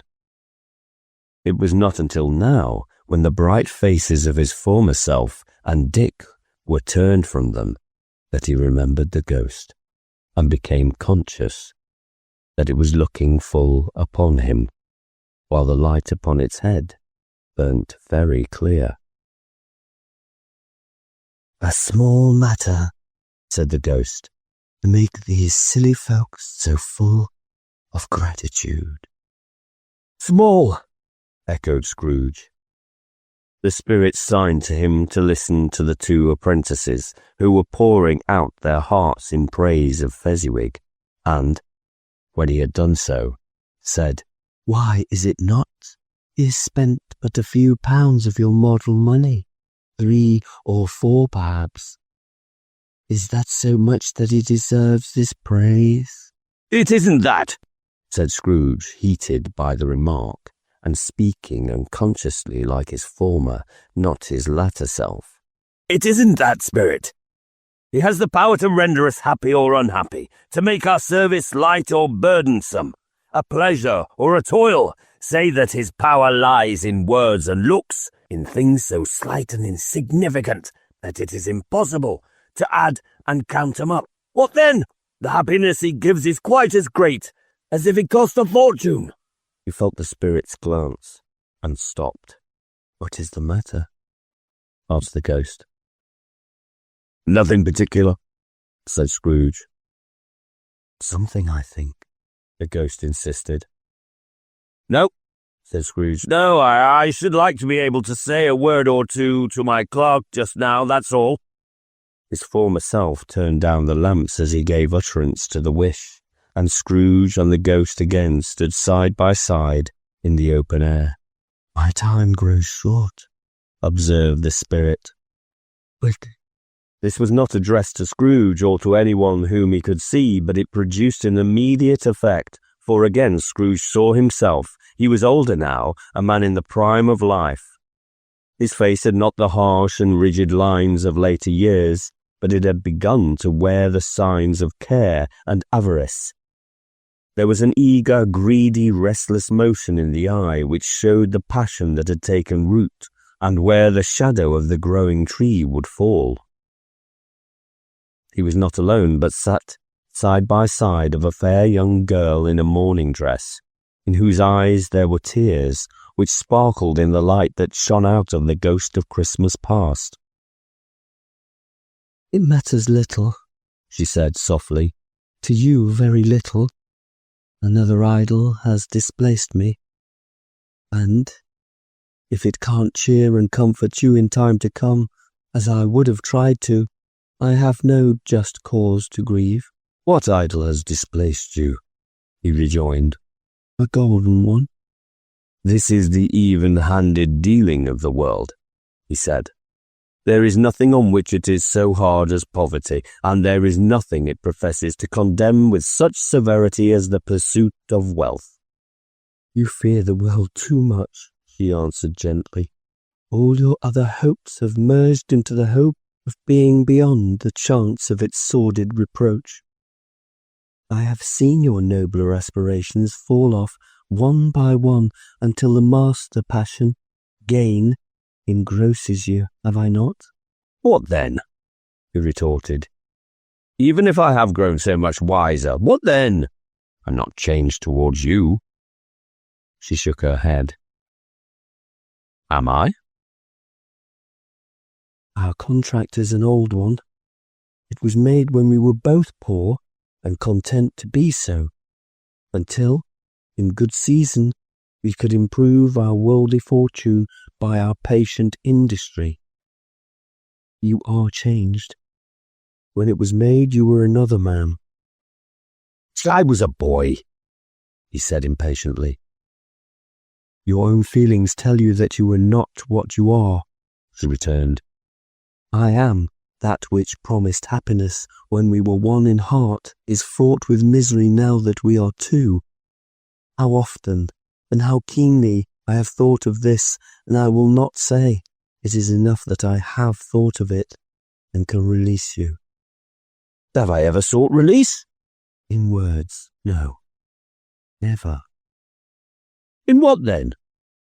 "In a changed nature, in an altered spirit, in another atmosphere of life, another hope as its great end, in everything that made my love of any worth or value in your sight. If this had never been between us," said the girl, looking mildly, but with steadiness upon him, "tell me, would you seek me out and try to win me now?" "No." He seemed to yield to the justice of this supposition in spite of himself, but he said with a struggle, "You think not?" "I would gladly think otherwise if I could," she answered. "Heaven knows when I have learned a truth like this, I know how strong and irresistible it must be. That if you were free today, tomorrow, yesterday, can even I believe that you would choose a dowerless girl, you who, in your very confidence with her, weigh everything by gain. Or choosing her, if for a moment you were false enough to your one guiding principle to do so, do I not know that your repentance and regret would surely follow? I do, and I release you, with a full heart, for the love of him you once were." He was about to speak, but with her head turned from him, she resumed, "You may. The memory of what is past half makes me hope you will have pain in this, a very, very brief time, and you will dismiss the recollection it gladly as an unprofitable dream from which it happened well that you awoke. May you be happy in the life that you have chosen." She left him and they parted. "Spirit," said Scrooge, "tell me no more. Conduct me home. Why do you delight to torture me?" "One shadow more," exclaimed the ghost. No more, cried Scrooge. no more. I don't wish to see it. Tell me no more." But the relentless ghost pinioned him in both his arms and forced him to observe what happened next. They were in another scene and place, a room not very large or handsome, but full of comfort. Near to the winter fire sat a beautiful young girl, so like that last that Scrooge believed it was the same until he saw her. Now a comely matron, sitting opposite her daughter. The noise in this room was perfectly tumultuous, for there were more children there than Scrooge in his agitated state of mind could count, and unlike the celebrated herd in the poem, there were not 40 children conducting themselves like one, but every child was conducting itself like 40. The consequences were uproarious beyond belief, but no one seemed to care. On the contrary, the other mother and daughter laughed heartily and enjoyed it very much, and the latter, soon beginning to mingle in the sports, got pillaged by the young brigands most ruthlessly. What would I not have given to be one of them, though I never could have been so rude, no. I wouldn't for the wealth of all the world have crushed that braided hair and torn it down, and for the precious little shoe I wouldn't have plucked it off, God bless my soul, to save my life. As to measuring her waist in sport, as they did, bold young brood, I couldn't have done it.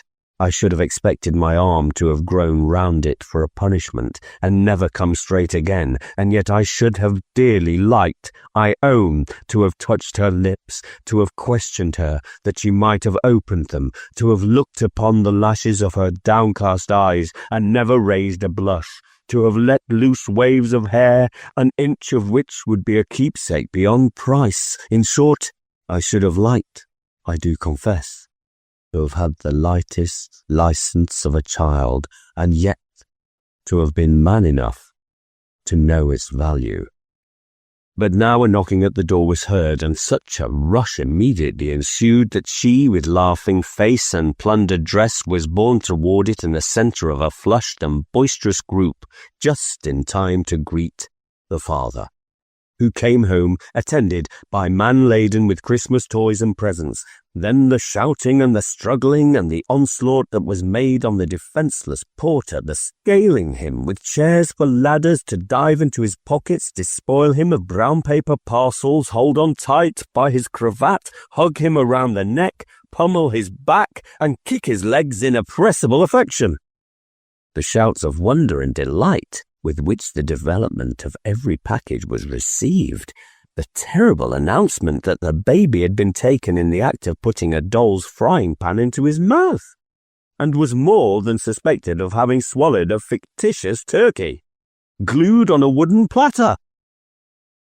The immense relief of finding this a false alarm, the joy and gratitude and ecstasy, they all indescribable alike. It is enough that by degree the children and their emotions got out of the parlour, and, by one stair at a time, up to the top of the house, where they went to bed, and so subsided.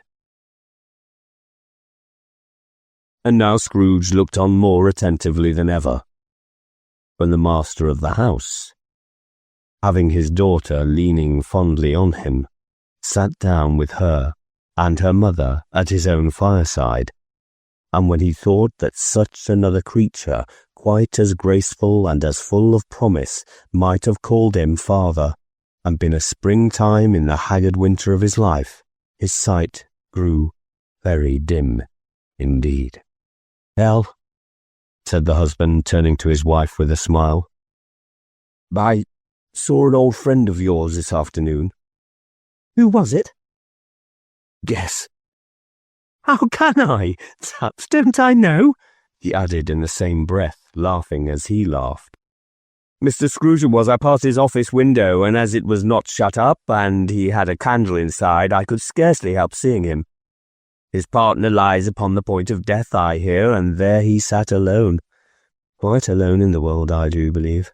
"Spirit," said Scrooge in a broken voice, "remove me from this place." "I told you these were shadows of the things that have been," said the ghost, "that they are what they are. Do not blame me." "Remove me!" Scrooge exclaimed. "I cannot bear it!" He turned upon the ghost, and seeing that it looked upon him with a face in which, in some strange way, there were fragments of all the faces it had shown him, wrestled with it. "Leave me! Take me back! Haunt me no longer!"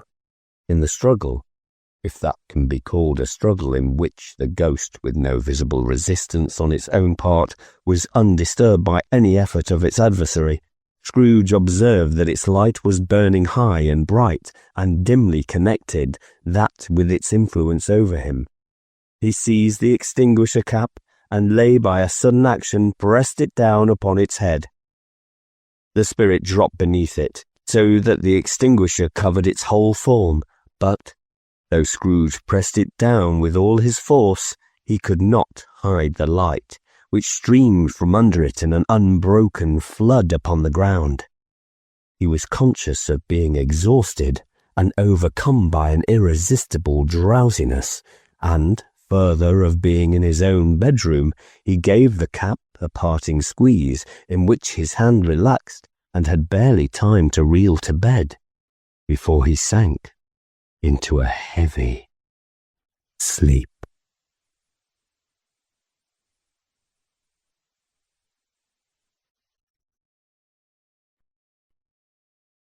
Stave 3.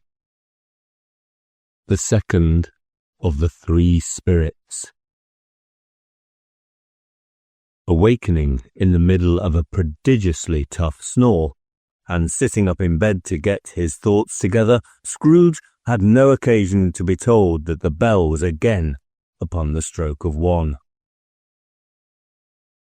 He felt that he was restored to consciousness in the right nick of time, for the especial purpose of holding a conference with the second messenger dispatched to him through Jacob Marley's intervention. But, finding that he turned uncomfortably cold when he began to wonder which of his curtains this new spectre would draw back, he put them every one aside with his own hands and, lying down again, established a sharp lookout all round the bed. For he wished to challenge the spirit on the moment of its appearance, and did not wish to be taken by surprise and made nervous.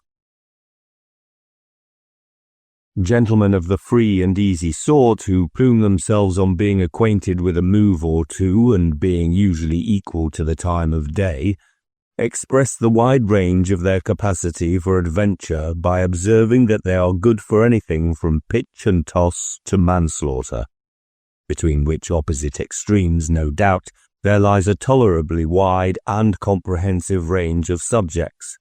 Without venturing for Scrooge quite as hardly as this, I don't mind calling on you to believe that he was ready for a good broad field of strange appearances, and that nothing between a baby and a rhinoceros would have astonished him very much.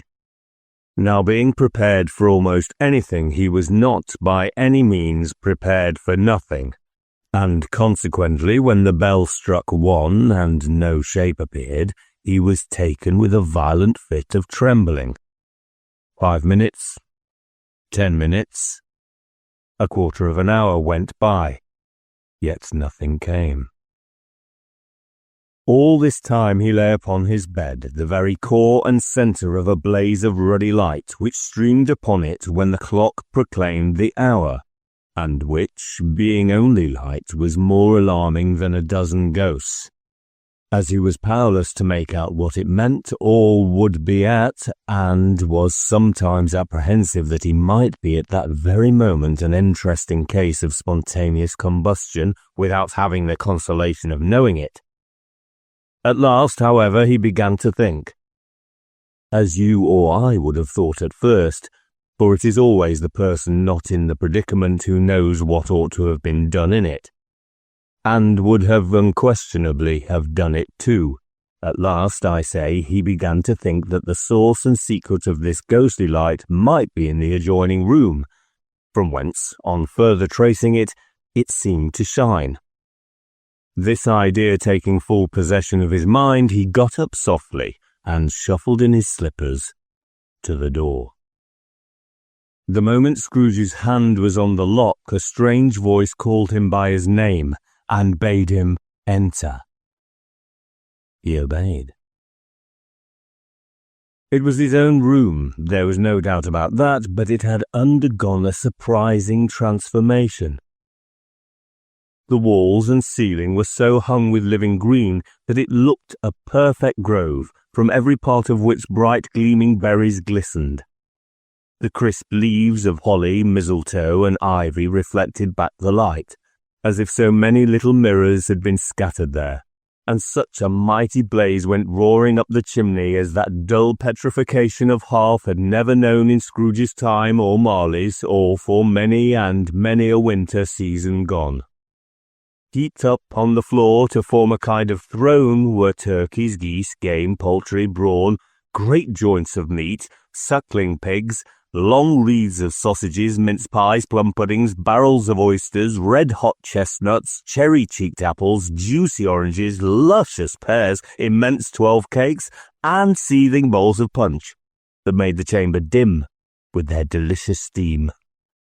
In easy state upon this couch there sat a jolly giant, glorious to see, who bore a glowing torch, in shape not unlike Plenty's horn, and held it up, high up, to shed its light on Scrooge as he came peeping round the door.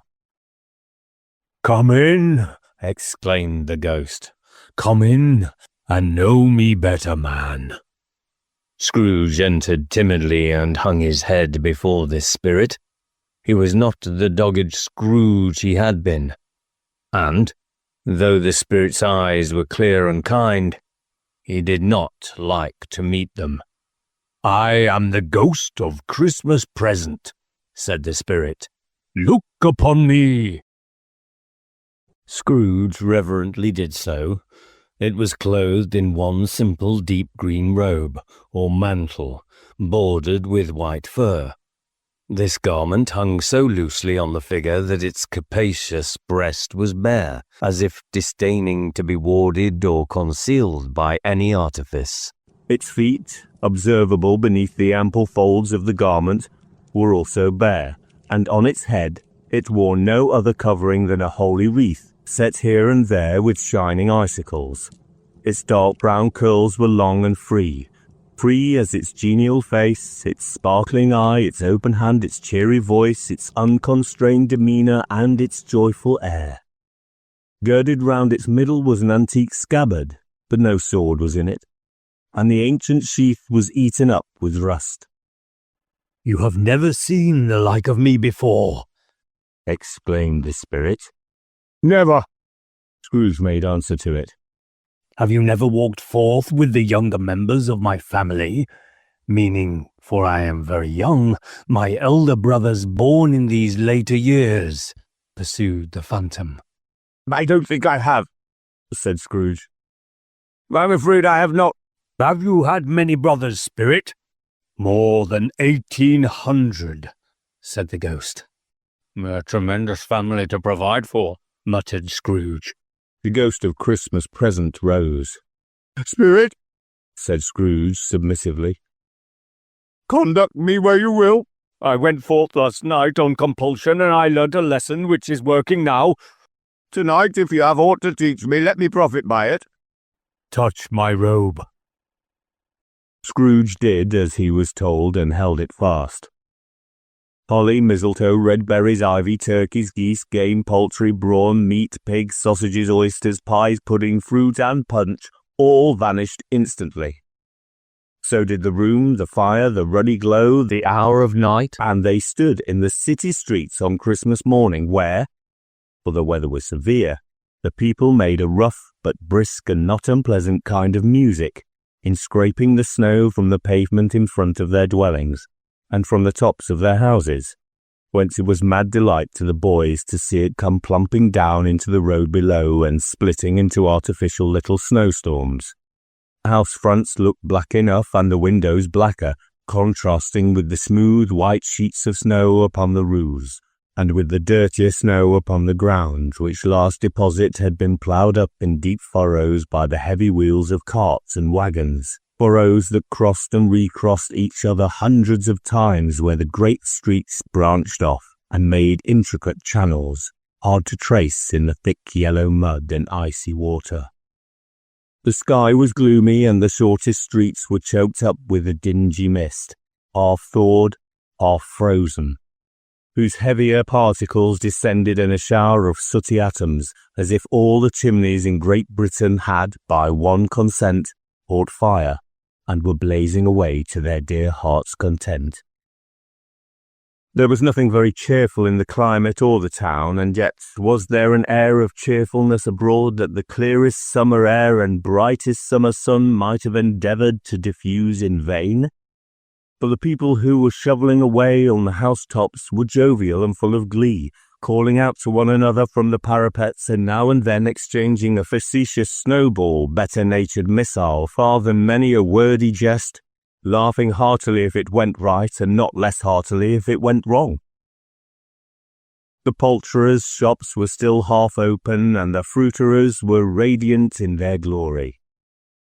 There were great round pot-bellied baskets of chestnuts shaped like the waistcoats of jolly old gentlemen, lolling at the doors and tumbling out into the street in their apoplectic opulence.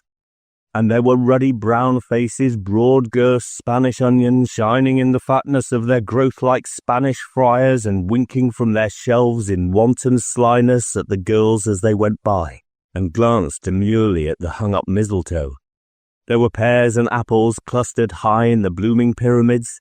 There were bunches of grapes made in the shopkeeper's benevolence to dangle from conspicuous hooks that people's mouths might water gratis as they passed. There were piles of filberts, mossy and brown, recalling in their fragrance ancient walks among the woods and pleasant shuffling ankle-deep through withered leaves. There were Norfolk biffins, squab and swarthy, setting off the yellow of the orange and lemons, and in the great compactness of their juicy persons, urgently entreating and beseeching to be carried home in paper bags and eaten after dinner.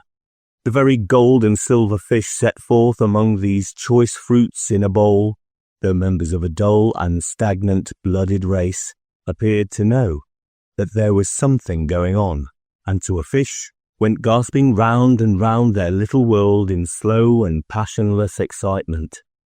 The grocers, the grocers, nearly closed with perhaps 2 shutters down or 1, but through those gaps such glimpses. It was not alone that the scales descended on the counter made a merry sound, or that the twine and roller parted company so briskly, or that the canisters were rattled up and down like juggling tricks, or even that the blended scents of tea and coffee were so grateful to the nose, or even that the raisins were so plentiful and rare, the almonds so extremely white, the sticks of cinnamon so long and straight, the other spices so delicious, the candied fruits so caked and spotted with molten sugar as to make the coldest lookers-on feel faint and subsequently bilious.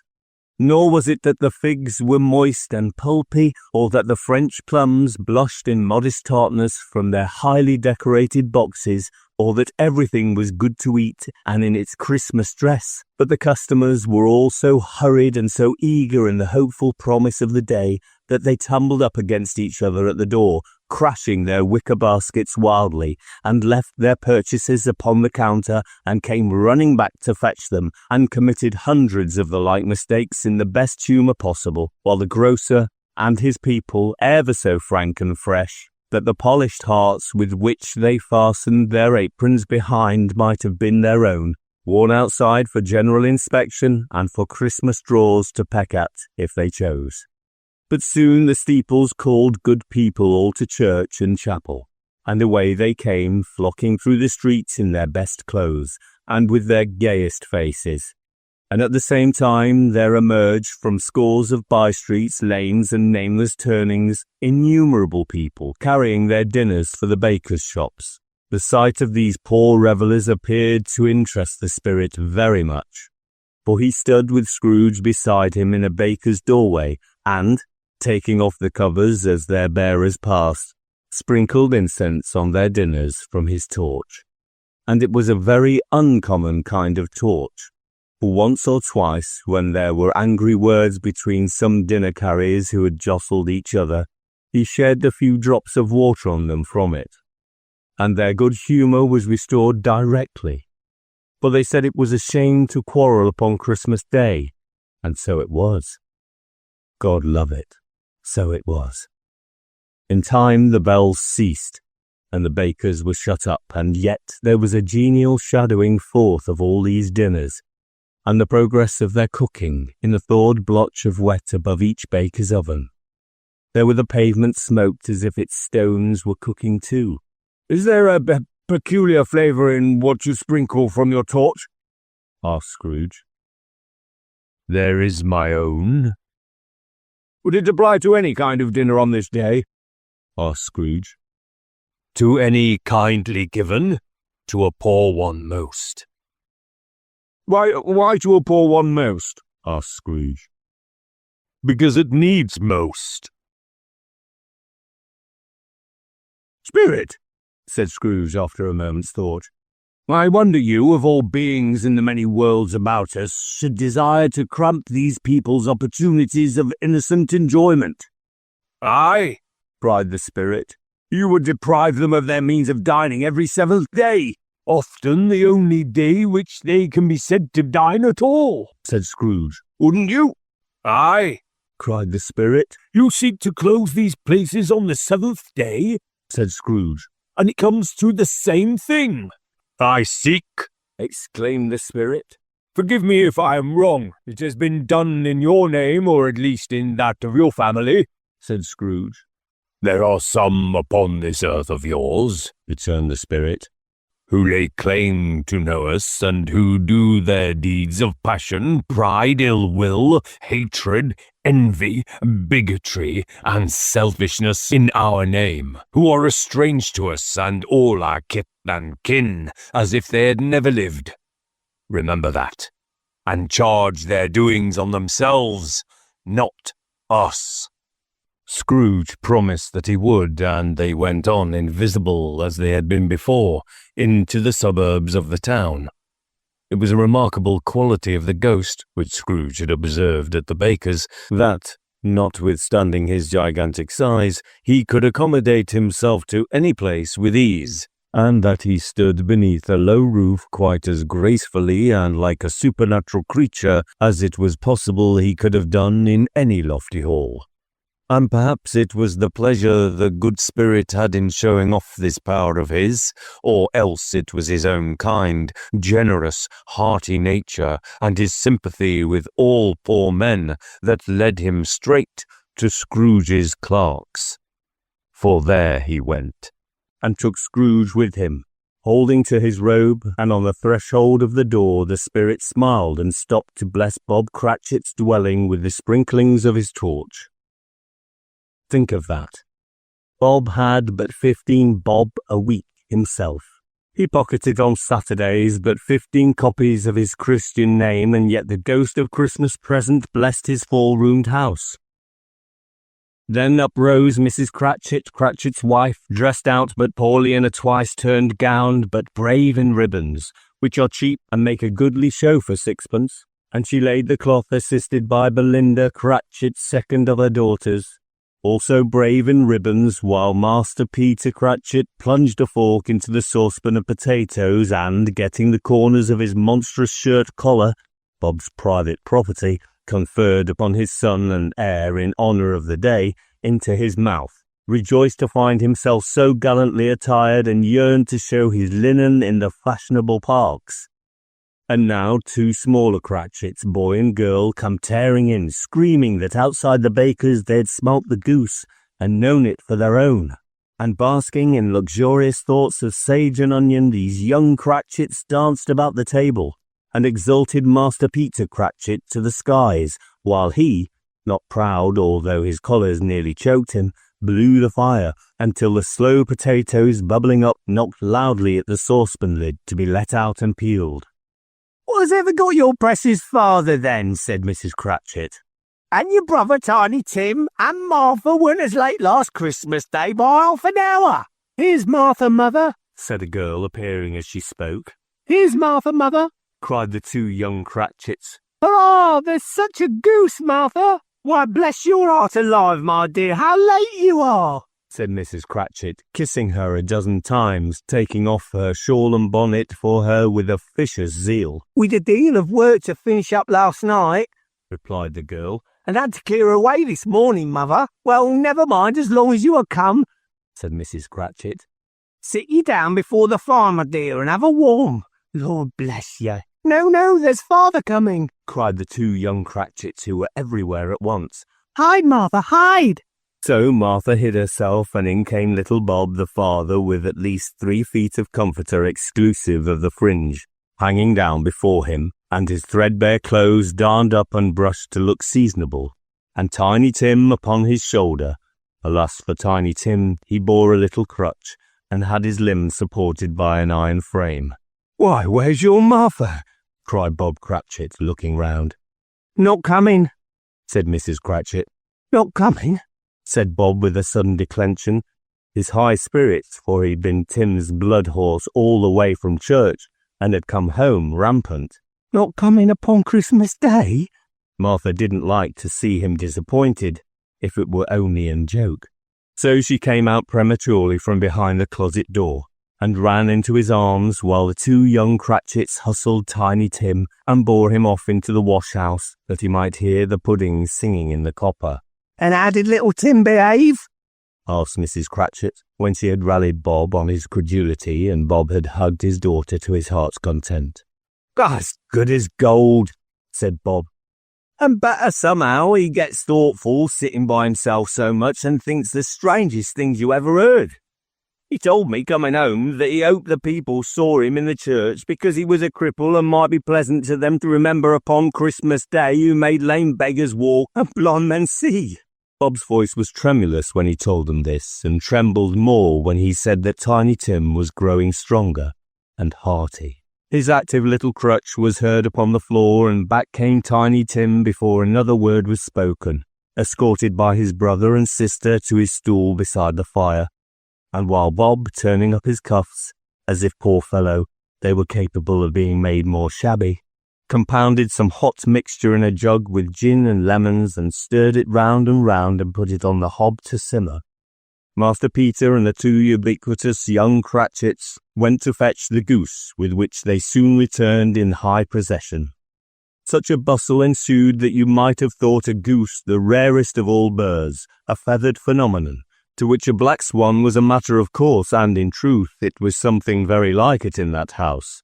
Mrs. Cratchit made the gravy ready beforehand in a little saucepan, hissing hot. Master Peter mashed the potatoes with incredible vigour. Miss Belinda sweetened up the apple sauce, Martha dusted the hot plates, Bob took Tiny Tim beside him in a tiny corner at the table. The 2 young Cratchits set chairs for everybody, not forgetting themselves, and, mounting guard upon their posts, crammed spoons into their mouths, lest they should shriek for goose before their turn came to be helped. At last the dishes were set on, and grace was said. It was succeeded by a breathless pause as Mrs. Cratchit, looking slowly all along the carving knife, prepared to plunge it in the breast. But when she did, and when the long-expected gush of stuffing issued forth, one murmur of delight arose all round the board, and even Tiny Tim, excited by the 2 young Cratchits, beat on the table with the handle of his knife, and feebly cried, "Hurrah!" There never was such a goose. Bob said he didn't believe there were ever such a goose cooked. Its tenderness and flavour, size and cheapness were the themes of universal admiration. Decked out by apple sauce and mashed potatoes, it was a sufficient dinner for the whole family, indeed, as Mrs. Cratchit said with great delight, surveying one small atom of a bone upon the dish. They hadn't ate it all at last, yet everyone had had enough, and the youngest Cratchits in particular were steeped in sage and onion to the eyebrows. But now, the plates being changed by Miss Belinda, Mrs. Cratchit left the room alone, too nervous to bear witness, to take the pudding up and bring it in. Suppose it should not be done enough? Suppose it should break in turning out? Suppose somebody should have got over the wall of the backyard and stolen it, while they were merry with the goose? A supposition at which the 2 young Cratchits became livid. All sorts of horrors were supposed. Hello, a great deal of steam. The pudding was out of the copper. A smell like a washing day. That was the cloth. A smell like an eating house and a pastry cook's next door to each other, with a laundress's next door to that. That was the pudding. In half a minute Mrs. Cratchit entered, flushed, but smiling proudly, with the pudding like a speckled cannonball, so hard and firm, blazing in a half quartern of ignited brandy, and bedight with Christmas holly stuck into the top. "Oh, a wonderful pudding," Bob Cratchit said, and calmly too, that he regarded it as the greatest success achieved by Mrs. Cratchit since their marriage. Mrs. Cratchit said that now the weight was off her mind, she would confess she had her doubts about the quantity of flour. Everybody had something to say about it, but nobody said or thought it was at all a small pudding for a large family. It would have been flat hearsay to do so. Any Cratchit would have blushed to hint at such a thing. At last the dinner was all done. The cloth was cleared, the hearth swept, and the fire made up. The compound in the jug being tasted and considered perfect, apples and oranges were put upon the table and a shovel full of chestnuts on the fire. Then all the Cratchit family drew round the hearth in what Bob Cratchit called a circle, meaning half a one. And at Bob Cratchit's elbow stood the family display of glass, 2 tumblers, and a custard cup without a handle. These held the hot stuff from the jug, however, as well as golden goblets would have done, and Bob served it out with beaming looks, while the chestnuts on the fire sputtered and cracked noisily. Then Bob proposed, "A Merry Christmas to us all, my dears, God bless us," which all the family re-echoed. God blesses everyone, said Tiny Tim, the last of all. He sat very close to his father's side upon his little stool. Bob held his withered little hand in his, as if he loved the child and wished to keep him by his side, and dreaded that he might be taken from him. "Spirit," said Scrooge with an interest he had never felt before, "tell me, if Tiny Tim will live." "I see a vacant seat," replied the ghost, "in the poor chimney corner, and a crutch without an owner, carefully preserved. If these shadows remain unaltered by the future, the child will die." "No, no," said Scrooge. "Oh, no, kind spirit, say he will be spared." "If these shadows remain unaltered by the future, none other of my race," returned the ghost, "will find him here. What then? If he be like to die, he had better do it, and decrease the surplus population." Scrooge hung his head to hear his own words quoted by the spirit, and was overcome with penitence and grief. "Man," said the ghost, "if man you be in heart not adamant, forbear that wicked cant until you have discovered what the surplus is, and where it is. Will you decide what men shall live, what men shall die? It may be that, in the sight of heaven, you are more worthless and less fit to live than millions like this poor man's child. O God, to hear the insect on the leaf pronouncing on the too much life among his hungry brothers in the dust." Scrooge bent before the ghost's rebuke, and trembling, cast his eyes upon the ground. But he raised them speedily on hearing his own name. "Mr. Scrooge," said Bob. "I'll give you Mr. Scrooge, the founder of the feast." "The founder of the feast, indeed," cried Mrs. Cratchit, reddening. "I wish I had him here. I'd give him a piece of my mind to feast upon, and I hope he'd have a good appetite for it." "My dear," said Bob, "the children. Christmas Day." "It should be Christmas Day, I'm sure," said she, "on which one drinks the health of such an odious, stingy, hard, unfeeling man as Mr. Scrooge. You know he is, Robert. Nobody knows it better than you do, poor fellow." "My dear," was Bob's mild answer. "Christmas Day. I'll drink his health for your sake and the day's," said Mrs. Cratchit. "Not for his. Long life to him. A Merry Christmas and a Happy New Year. He'll be very merry and very happy, I have no doubt." The children drank the toast after her. It was the first of their proceedings which had no heartiness in it. Tiny Tim drank it last of all, but he didn't care twopence for it. Scrooge was the ogre of the family, The mention of his name cast a dark shadow on the party, which was not dispelled for full 5 minutes. After it had passed away, they were 10 times merrier than before, from the mere relief of Scrooge the baleful being done with. Bob Cratchit told them how he had a situation in his eye for Master Peter, which would bring in, if obtained, full 5 and 6pence weekly. The 2 young Cratchits laughed tremendously at the idea of Peter being a man of business, and Peter himself looked thoughtfully at the fire from between his collars, as if he were deliberating what particular investments he should favour when he came into the receipt of that bewildering income. Martha, who was a poor apprentice at a milliner's, then told them what kind of work she had to do, and how many hours she worked at a stretch, and how she meant to lie abed tomorrow morning for a good long rest, tomorrow being a holiday she passed at home. Also how she had seen a countess and a lord some days before, and how the lord was much about as tall as Peter, at which Peter pulled up his collars so high that you couldn't have seen his head if you had been there. All this time the chestnuts and the jug went round and round, and by they had a song about a lost child travelling in the snow, from Tiny Tim, who had a plaintive little voice, and sang it very well indeed. There was nothing of high mark in this. They were not a handsome family. They were not well dressed. Their shoes were far from being waterproof. Their clothes were scanty, and Peter might have known, and very likely did, the inside of a pawnbroker's. But they were happy, grateful, pleased with one another, and contented with the time, and when they faded, and looked happier yet in the bright sprinklings of the spirit torch at parting, Scrooge had his eye upon them, and especially on Tiny Tim, until the last. By the time it was getting dark, and snowing pretty heavily, and as Scrooge and the spirit went along the streets, the brightness of the roaring fires in kitchens, parlours, and all sorts of rooms were wonderful.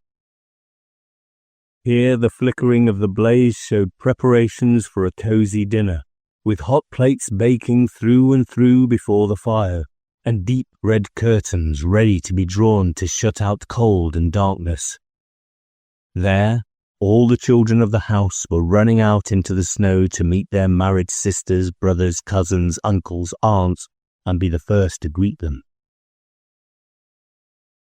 Here again were shadows on the window blinds of guests assembling, and there a group of handsome girls, all hooded and fur-booted, and all chattering at once, tripped lightly off to some neighbour's house, where, woe upon the single man who saw them enter, artful witches, well they knew it, in a glow.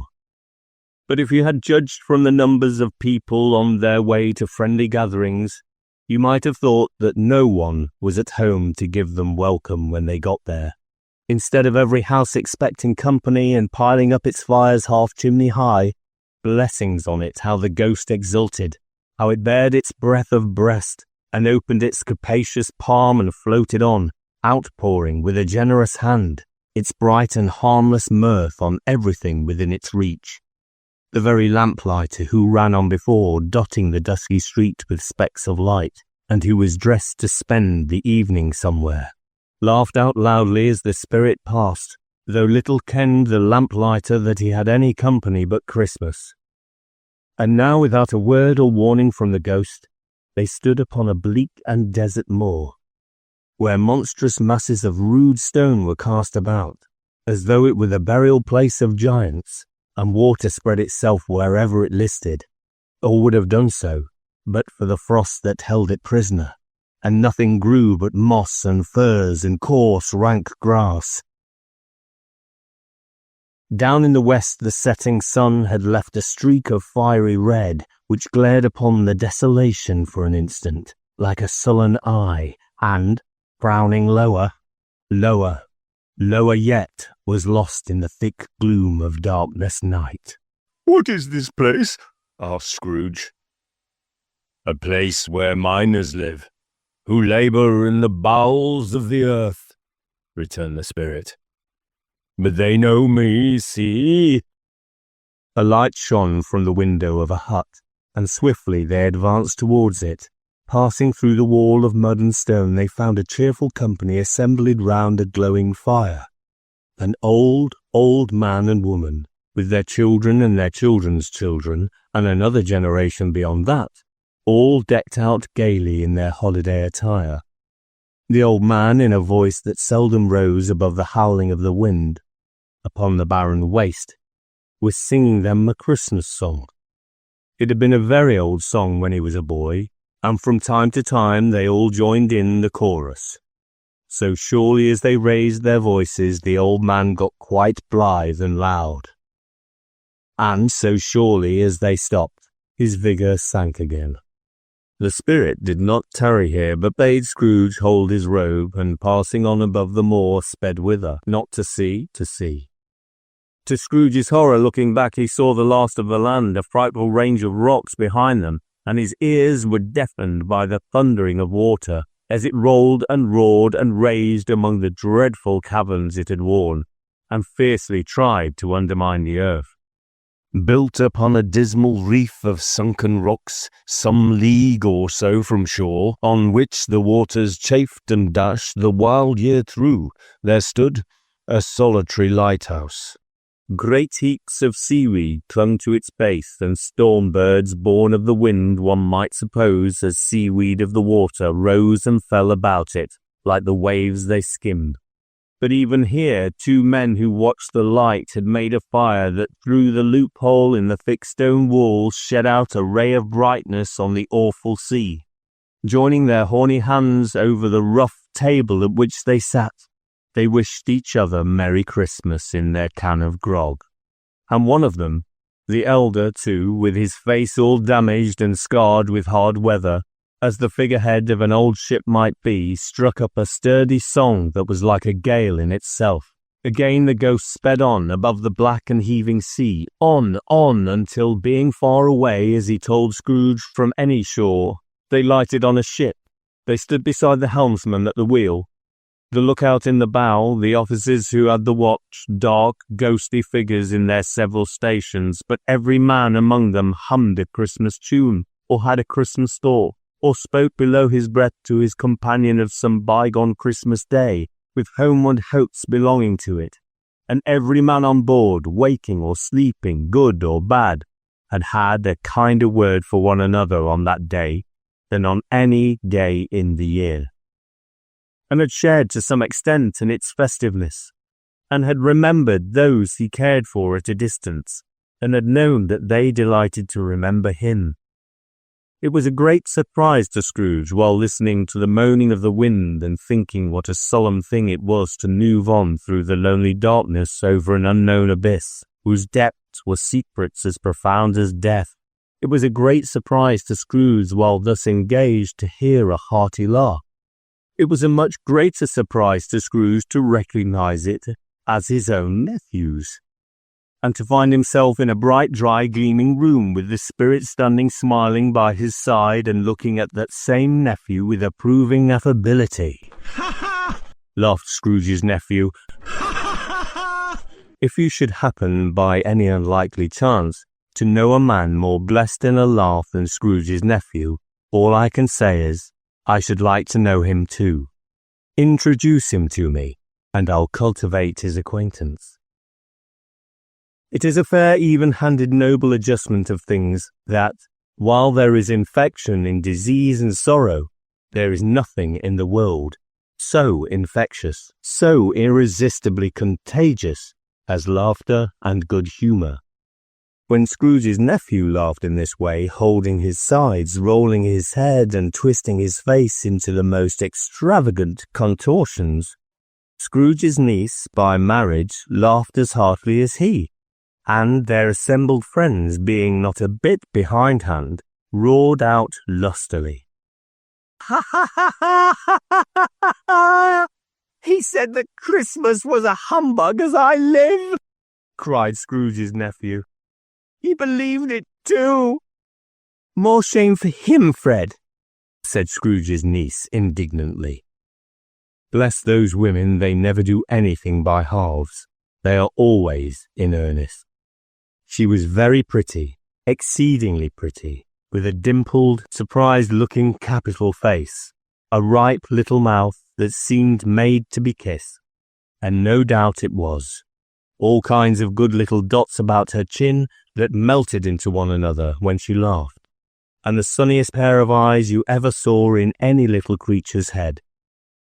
Altogether, she was what you would have called provoking, you know, but satisfactory too. Oh, perfectly satisfactory. "He's a comical old fellow," said Scrooge's nephew. "That's the truth, and not so pleasant as he might be. However, his offences carry their own punishment, and I have nothing to say against him." "I'm sure he is very rich, Fred," hinted Scrooge's niece. "At least you always tell me so." "What of that, my dear?" said Scrooge's nephew. "His wealth is of no use to him. He don't do any good with it. He don't make himself comfortable with it. He hasn't the satisfaction of thinking that he is ever going to benefit us with it." "I have no patience with him," observed Scrooge's niece. Scrooge's niece's sisters and all the other ladies expressed the same opinion. "Oh, I have," said Scrooge's nephew. "I am sorry for him. I couldn't be angry with him if I tried. Who suffers by his ill whims? Himself, always. Here he takes it into his head to dislike us, and he won't come and dine with us. What's the consequence? He don't lose much of a dinner." "Indeed, I think he loses a very good dinner," interrupted Scrooge's niece. Everybody else said the same, and they must be allowed to have been competent judges because they had just had dinner, and with the dessert upon the table, were clustered round the fire by lamplight. "Well, I'm very glad to hear it," said Scrooge's nephew, "because I haven't any great faith in these young housekeepers. What do you say, Topper?" Topper had clearly got his eye upon one of Scrooge's niece's sisters, for he answered that a bachelor was a wretched outcast who had no right to express an opinion on the subject, whereat Scrooge's niece's sister, the plump one with the lace tucker, not the one with the roses, blushed. "Do go on, Fred," said Scrooge's niece, clapping her hands. "He never finishes what he begins to say. He's such a ridiculous fellow." Scrooge's nephew revelled in another laugh. "Ha ha ha ha!" And it was impossible to keep the infection off, though the plump sister tried hard to do it with aromatic vinegar. His example was unanimously followed. "I was only going to say," said Scrooge's nephew, "that the consequence of his taking a dislike to us and not making merry with us is, as I think, that he loses some pleasant moments, which could do him no harm. I'm sure he loses pleasanter companions than he can find in his own thoughts, either in his mouldy old office or his dusty chambers. I mean to give him the same chance every year, whether he likes it or not, for I pity him. He may rail at Christmas till he dies, but he can't help thinking better of it. I defy him. If he finds me going there in good temper year after year and saying, 'Uncle Scrooge, how are you?' if it only puts him in the vein to leave his poor clerk £50, that's something. And I think I shook him yesterday." It was their turn to laugh now at the notion of his shaking Scrooge, but being thoroughly good-natured and not much caring what they laughed at, so that they laughed at any rate. He encouraged them in their merriment and passed the bottle joyously. After tea they had some music, for they were a musical family and knew what they were about when they sung a glee or catch. Especially Topper, who could growl away in the bass like a good one and never swell the large veins in his forehead or get red in the face over it. Scrooge's niece played well upon the harp and played, among other tunes, a simple little air, a mere nothing. You might learn to whistle it in 2 minutes, which had been familiar to the child who fetched Scrooge from the boarding school, as he had been reminded by the ghost of Christmas past. When the strain of music sounded, all the things that the ghost had shown him came upon his mind. He softened more and more, and thought that if he could have listened to it often years ago, he might have cultivated the kindness of life for his own happiness with his own hands, without resorting to the sexton spade that buried Jacob Marley. But they didn't devote the whole evening to music, After a while they played at forfeits, for it is good to be children sometimes, and never better than at Christmas, when its mighty founder was a child himself. Stop! There was first a game at Blindman's Buff. Of course there was, and I no more believe Topper was really blind than I believe he had eyes in his boots. My opinion is that it was a done thing between him and Scrooge's nephew, and that the ghost of Christmas present knew it. The way he went after that plump sister in the lace tucker was an outrage on the credulity of human nature, knocking down the fire irons, trembling over the chairs, bumping up against the piano, smothering himself amongst the curtains. Wherever she went, there went he. He always knew where the plump sister was. He wouldn't catch anybody else. If you'd have fallen up against him, as some of them did, on purpose, he would have made a feint of endeavouring to seize you, which would have been an affront to your understanding, and would instantly have sidled off in the direction of the plump sister. She often cried out that it wasn't fair, and it really was not. But when at last he caught her, when in spite of all her silken rustlings and her rapid flutterings past him, he got her into a corner whence there was no escape, then his conduct was the most execrable. For his pretending not to know her, his pretending that it was necessary to touch her headdress, and further to assure himself of her identity by pressing a certain ring upon her finger, and a certain chain about her neck, was vile, monstrous.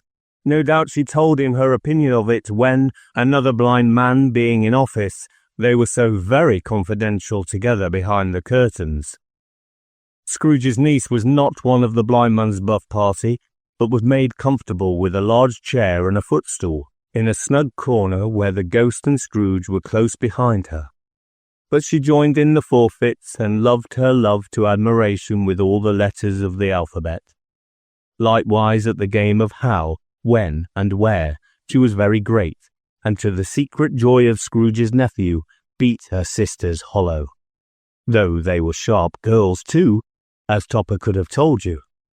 There might have been 20 people there, young and old, but they all played, and so did Scrooge, or, wholly forgetting, in the interest he had in what was going on, that his voice made no sound in their ears, he sometimes came out with his guess quite loud, and very often guessed right too. For the sharpest needle, best Whitechapel, warranted not to cut in the eye, was not sharper than Scrooge, blunt as he took it in his head to be.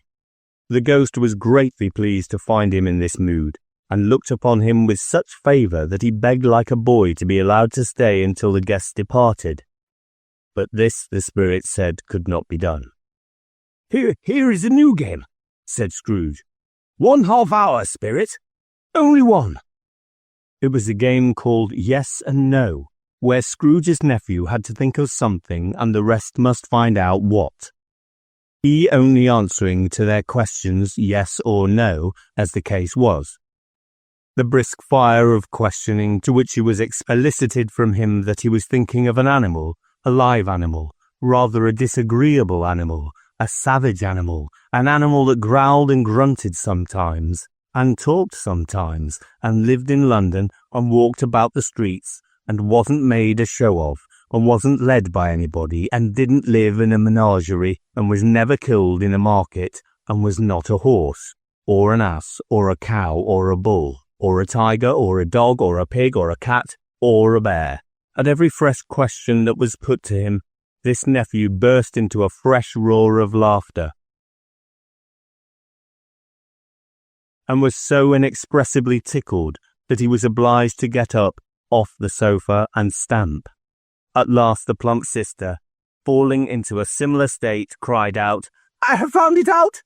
I know what it is, Fred! I know what it is!" "What is it?" cried Fred. "It's your Uncle Scrooge!"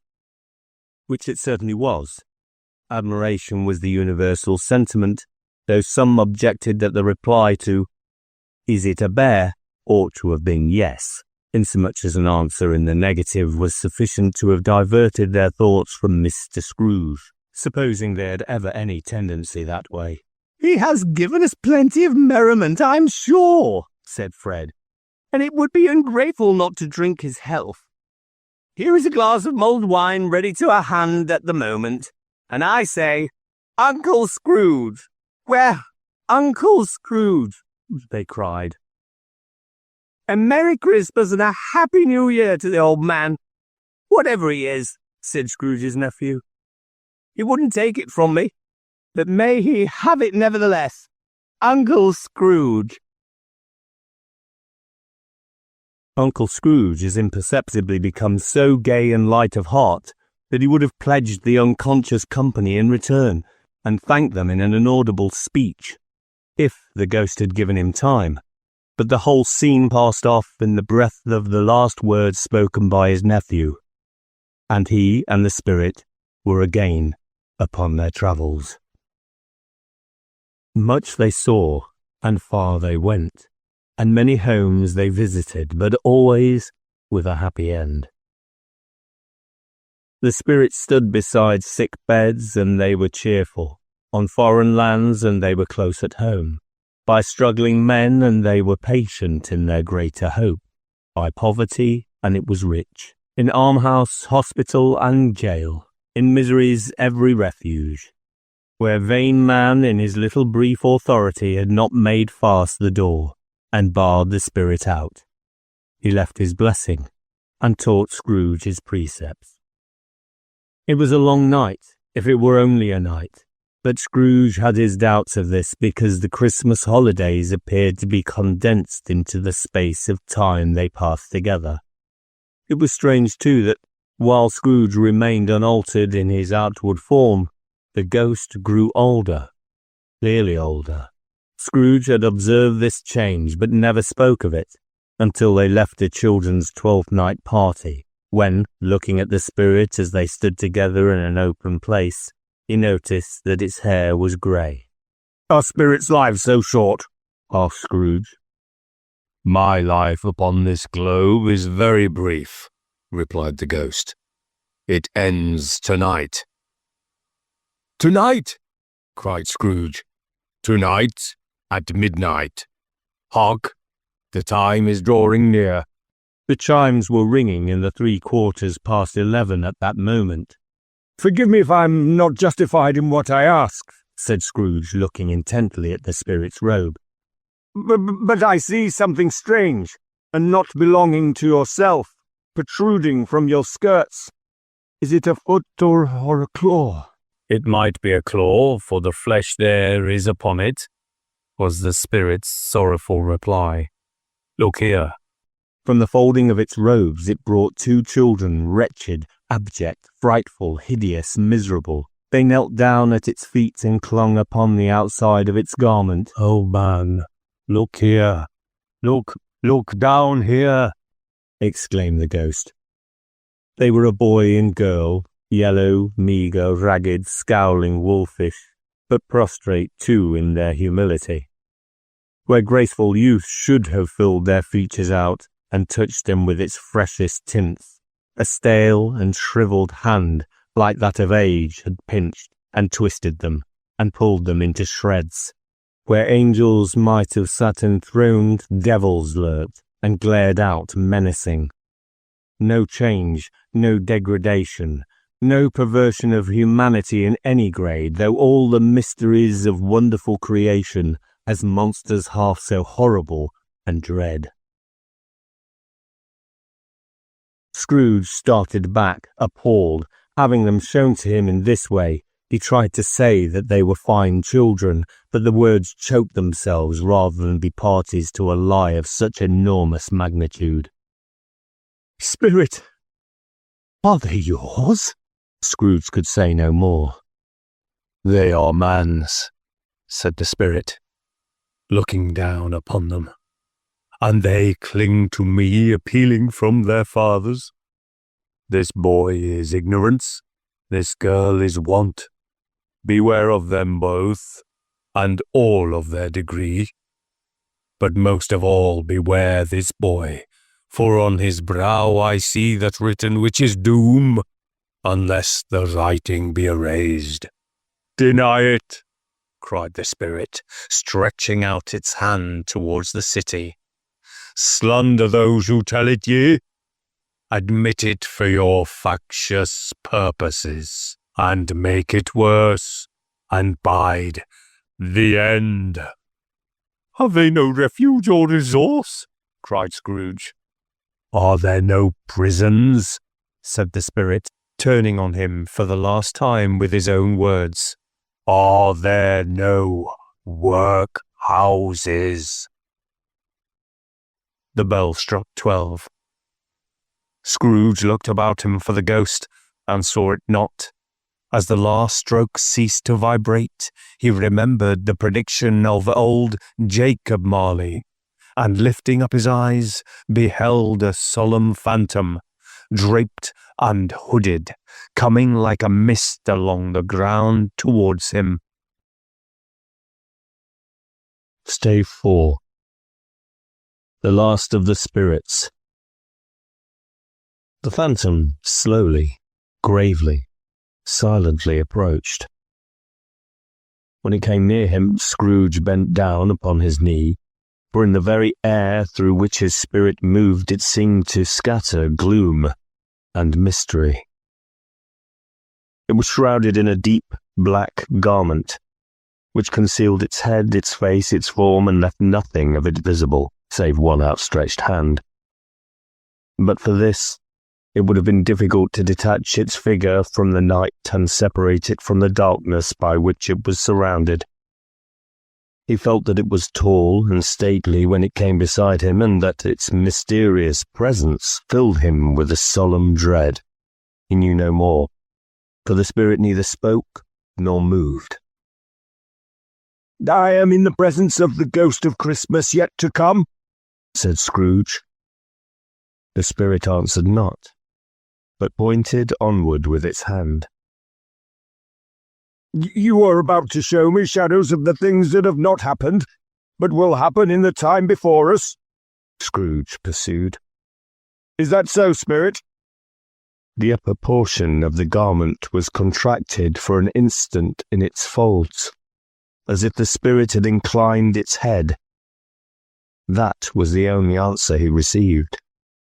Although well used to ghostly company by this time, Scrooge feared the silent shape so much that his legs trembled beneath him, and he found that he could hardly stand when he prepared to follow it.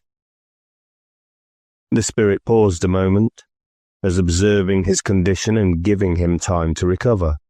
But Scrooge was all the worse for this. It filled him with a vague, uncertain horror to know that, behind the dusky shroud, there were ghostly eyes intently fixed upon him, while he, though he stretched his own to the utmost, could see nothing but a spectral hand and one great heap of black. Ghost of the future, he exclaimed. I fear you more than any spectre I've seen, but as I know your purpose is to do me good, and as I hope to live to be another man from what I was, I am prepared to bear you company, and do it with a thankful heart. Will you not speak to me? It gave him no reply. The hand was pointed straight before them. Lead on. The night is waning fast, and it is precious time to me, I know. Lead on, spirit. The phantom moved away as it had come towards him. Scrooge followed in the shadow of its dress, which bore him up, he thought, and carried him along. They scarcely seemed to enter the city, for the city rather seemed to spring up about them and encompass them of its own act. But they were in the heart of it, on 'change amongst the merchants, who hurried up and down and chinked the money in their pockets and conversed in groups and looked at their watches and trifled thoughtfully with their great gold seals and so forth, as Scrooge had seen them often. The spirit stopped beside one little knot of businessmen, and observing that the hand was pointed to them, Scrooge advanced to listen to their talk. No, said a great fat man with a monstrous chin. I don't know much about it either way. I only know he's dead. When did he die? Inquired another. Last night, I believe. Why, what was the matter with him? Asked a third, taking a vast quantity of snuff out of a very large snuff-box. I thought he'd never die. "God knows," said the first with a yawn. "What has he done with his money?" asked a red-faced gentleman with a pendulous excrescence on the end of his nose that shook like the gills of a turkey cock. "I haven't heard," said the man with the large chin, yawning again. "Left it to his company, perhaps. He hasn't left it to me, that's all I know." This pleasantry was received with a general laugh. "It's likely to be a very cheap funeral," said the same speaker, "but upon my life I don't know of anybody to go to it. Suppose we make up a party and volunteer?" "I don't mind going if lunch is provided," observed the gentleman with the excrescence on his nose, "but I must be fed if I make one." Another laugh. "Well, I am the most disinterested among you after all," said the first speaker, "for I never wear black gloves and I never eat lunch. I'll offer to go if anybody else will. When I come to think of it, I'm not at all sure that I wasn't his most particular friend, for we used to stop and speak whenever we met. Bye-bye." Speakers and listeners strolled away, and mixed with other groups. Scrooge knew the men and looked towards the spirit for an explanation. The phantom glided on into a street. Its finger pointed to two persons meeting. Scrooge listened again, thinking that the explanation might lie here. He knew these men also, perfectly. They were men of business, very wealthy and of great importance. He had made a point always of standing well in their esteem, in a business point of view, that is, strictly in a business point of view. "How are you?" said one. "How are you?" returned the other. "Well," said the first, "Old Scratch has got his own at last, eh?" "So I'm told," returned the second. "Cold, isn't it?" "Seasonable for Christmas time. You're not a skater, I suppose?" No, something else to think of. Good morning." Not another word. That was their meeting, their conversation, and their parting. Scrooge was at first inclined to be surprised that the spirits should attach importance to conversations apparently so trivial, but, feeling assured that they must have some hidden purpose, he set himself to consider what it was likely to be. They could scarcely be supposed to have any bearing on the death of Jacob, his old partner, but that was past, and this ghost's province was the future. Nor could he think of anyone immediately connected with himself to whom he could apply them, but nothing doubting that, to whomsoever they applied, they had some latent moral for his own improvement. He resolved to treasure up every word he heard, and everything he saw, and especially to observe the shadow of himself when it appeared, for he had an expectation that the conduct of his future self would give him the clue he missed, and would render the solution of these riddles easy. He looked about in that very place for his own image, but another man stood in his accustomed corner, and though the clock pointed to his usual time of day for being there, he saw no likeness of himself among the multitudes that poured in through the porch. It gave him little surprise, however, for he had been revolving in his mind of a change of life, and thought and hoped he saw his new-born resolutions carried out in this. Quiet and dark beside him stood the phantom with its outstretched hand. When he roused himself from his thoughtful quest, he fancied, from the turn of the hand, and its situation in reference to himself, that the unseen eyes were looking at him keenly. It made him shudder and feel very cold.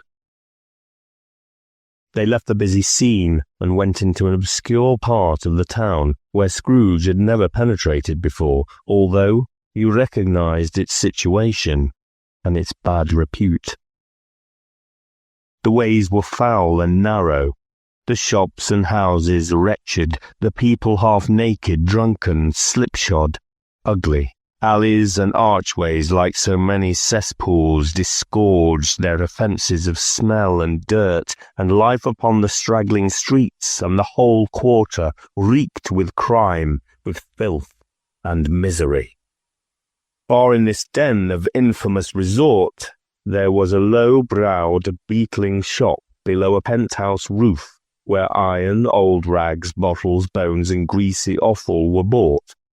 Upon the floor within were piled up heaps of rusty keys, nails, chains, hinges, files, scales, weights, and refuse iron of all kinds.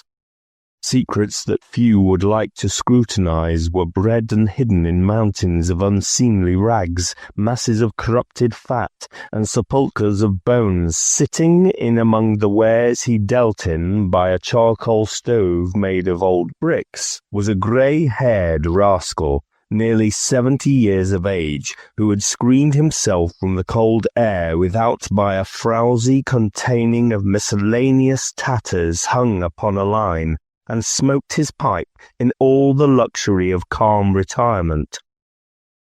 Scrooge and the Phantom came into the presence of this man just as a woman with a heavy bundle sunk into the shop, but she had scarcely entered when another woman, similarly laden, came in too, and she was closely followed by a man in faded black, who was no less startled by the sight of them than they had been upon the recognition of each other.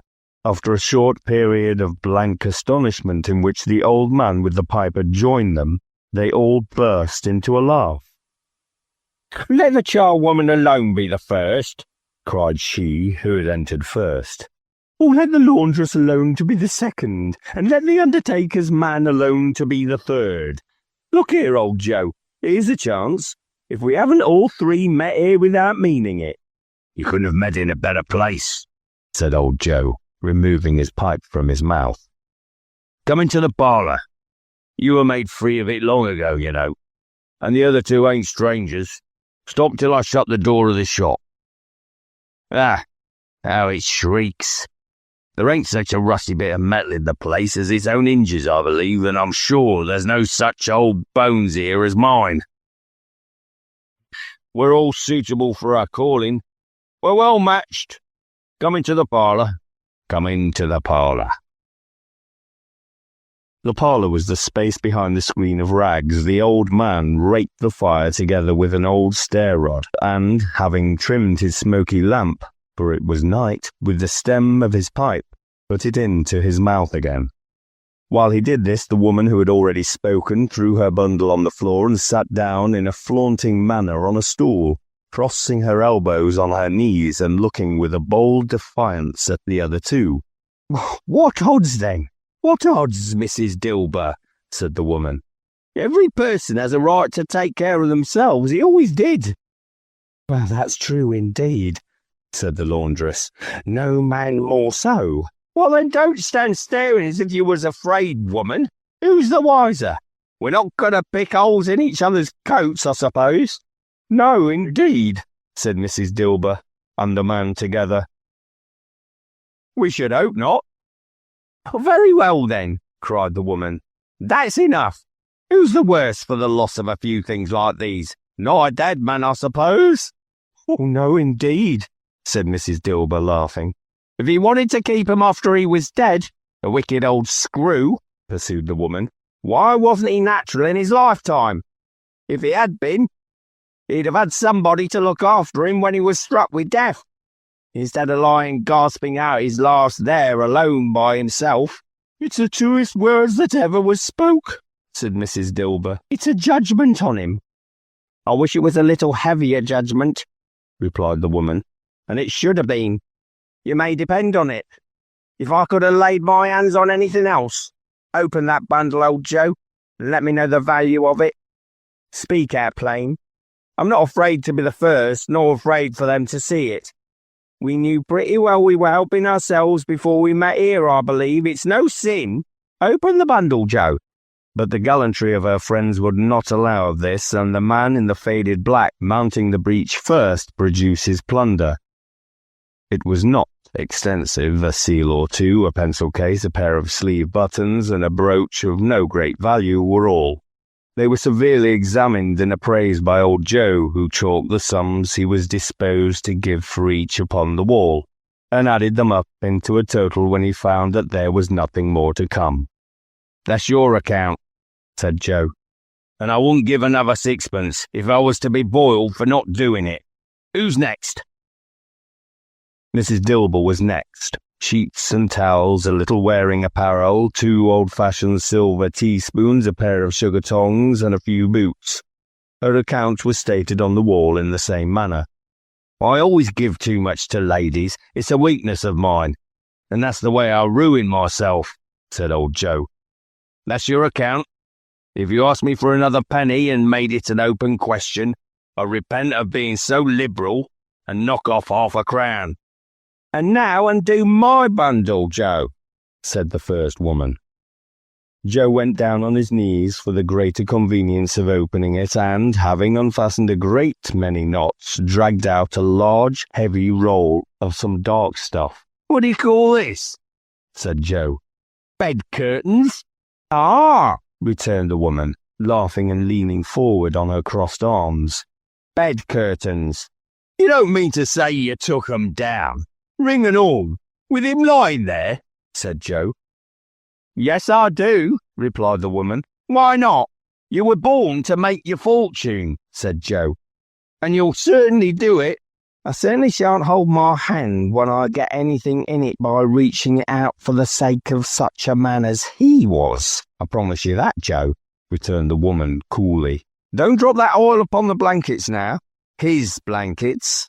asked Joe. "Whose else do you think?" replied the woman. "He isn't likely to take cold without 'em, I dare say." "I hope he didn't die of anything catching, eh?" said old Joe, stopping in his work and looking up. "Don't you be afraid of that," returned the woman. "I ain't so fond of his company that I'd loiter about him for such things if he did. Ah, you may look through the shirt till your eyes ache, but you won't find a hole in it, nor a threadbare place. It's the best he had, and a fine one too. They'd have wasted it if it hadn't been for me." "What do you call wasting of it?" asked old Joe. "Putting it on him to be buried in, to be sure," replied the woman with a laugh. "Somebody was fool enough to do it, but I took it off again. If calico ain't good enough for such a purpose, it isn't good enough for anything. It's quite as becoming to the body.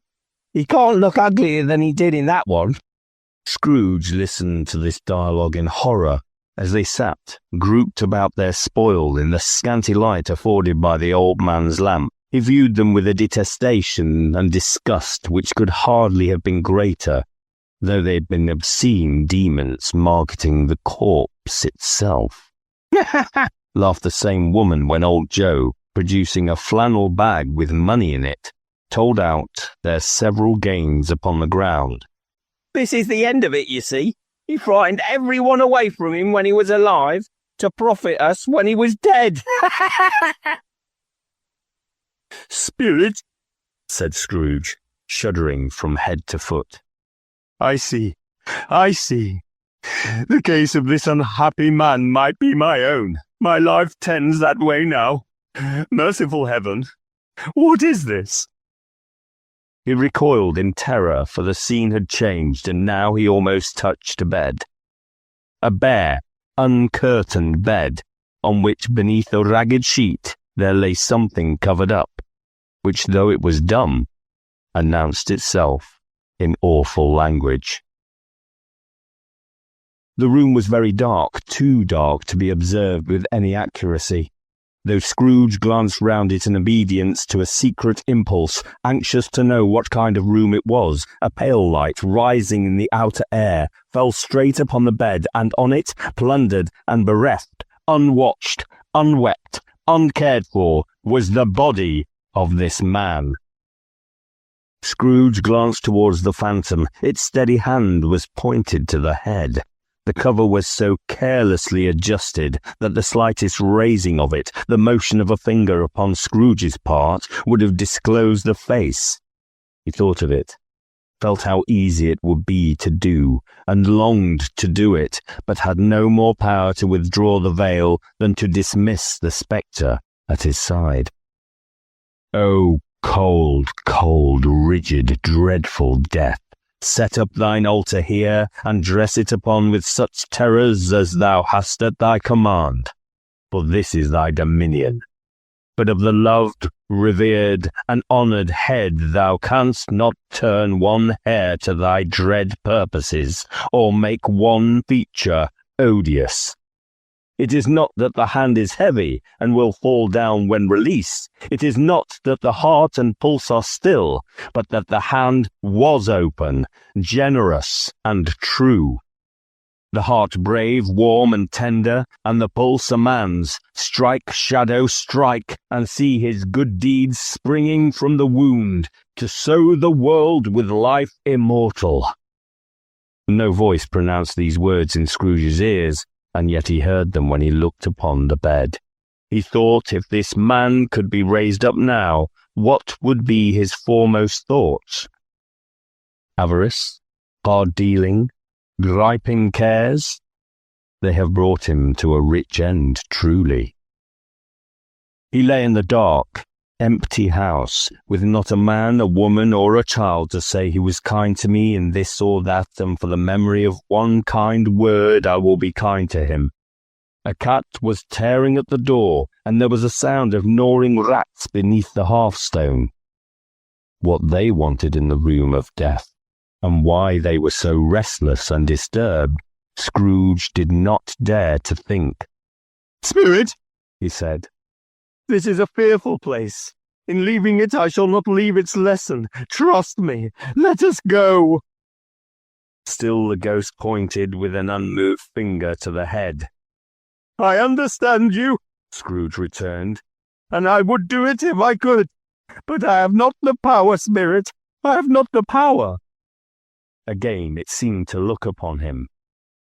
"If there is any person in the town who feels emotion caused by this man's death," said Scrooge, quite agonized, "show that person to me, Spirit. I beseech you."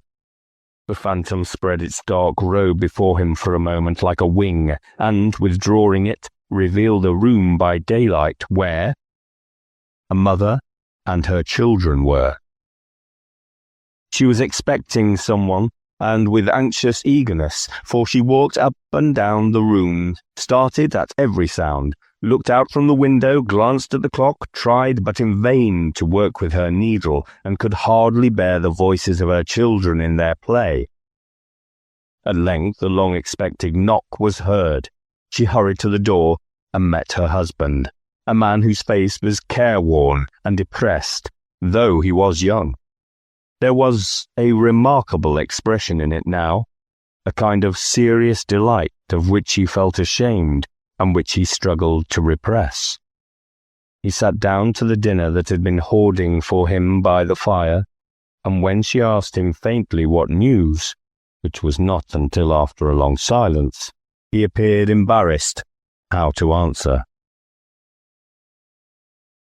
"Is it good," she said, "or bad, to help him?" "Bad," he answered. "We are quite ruined?" "No, there is hope yet, Caroline."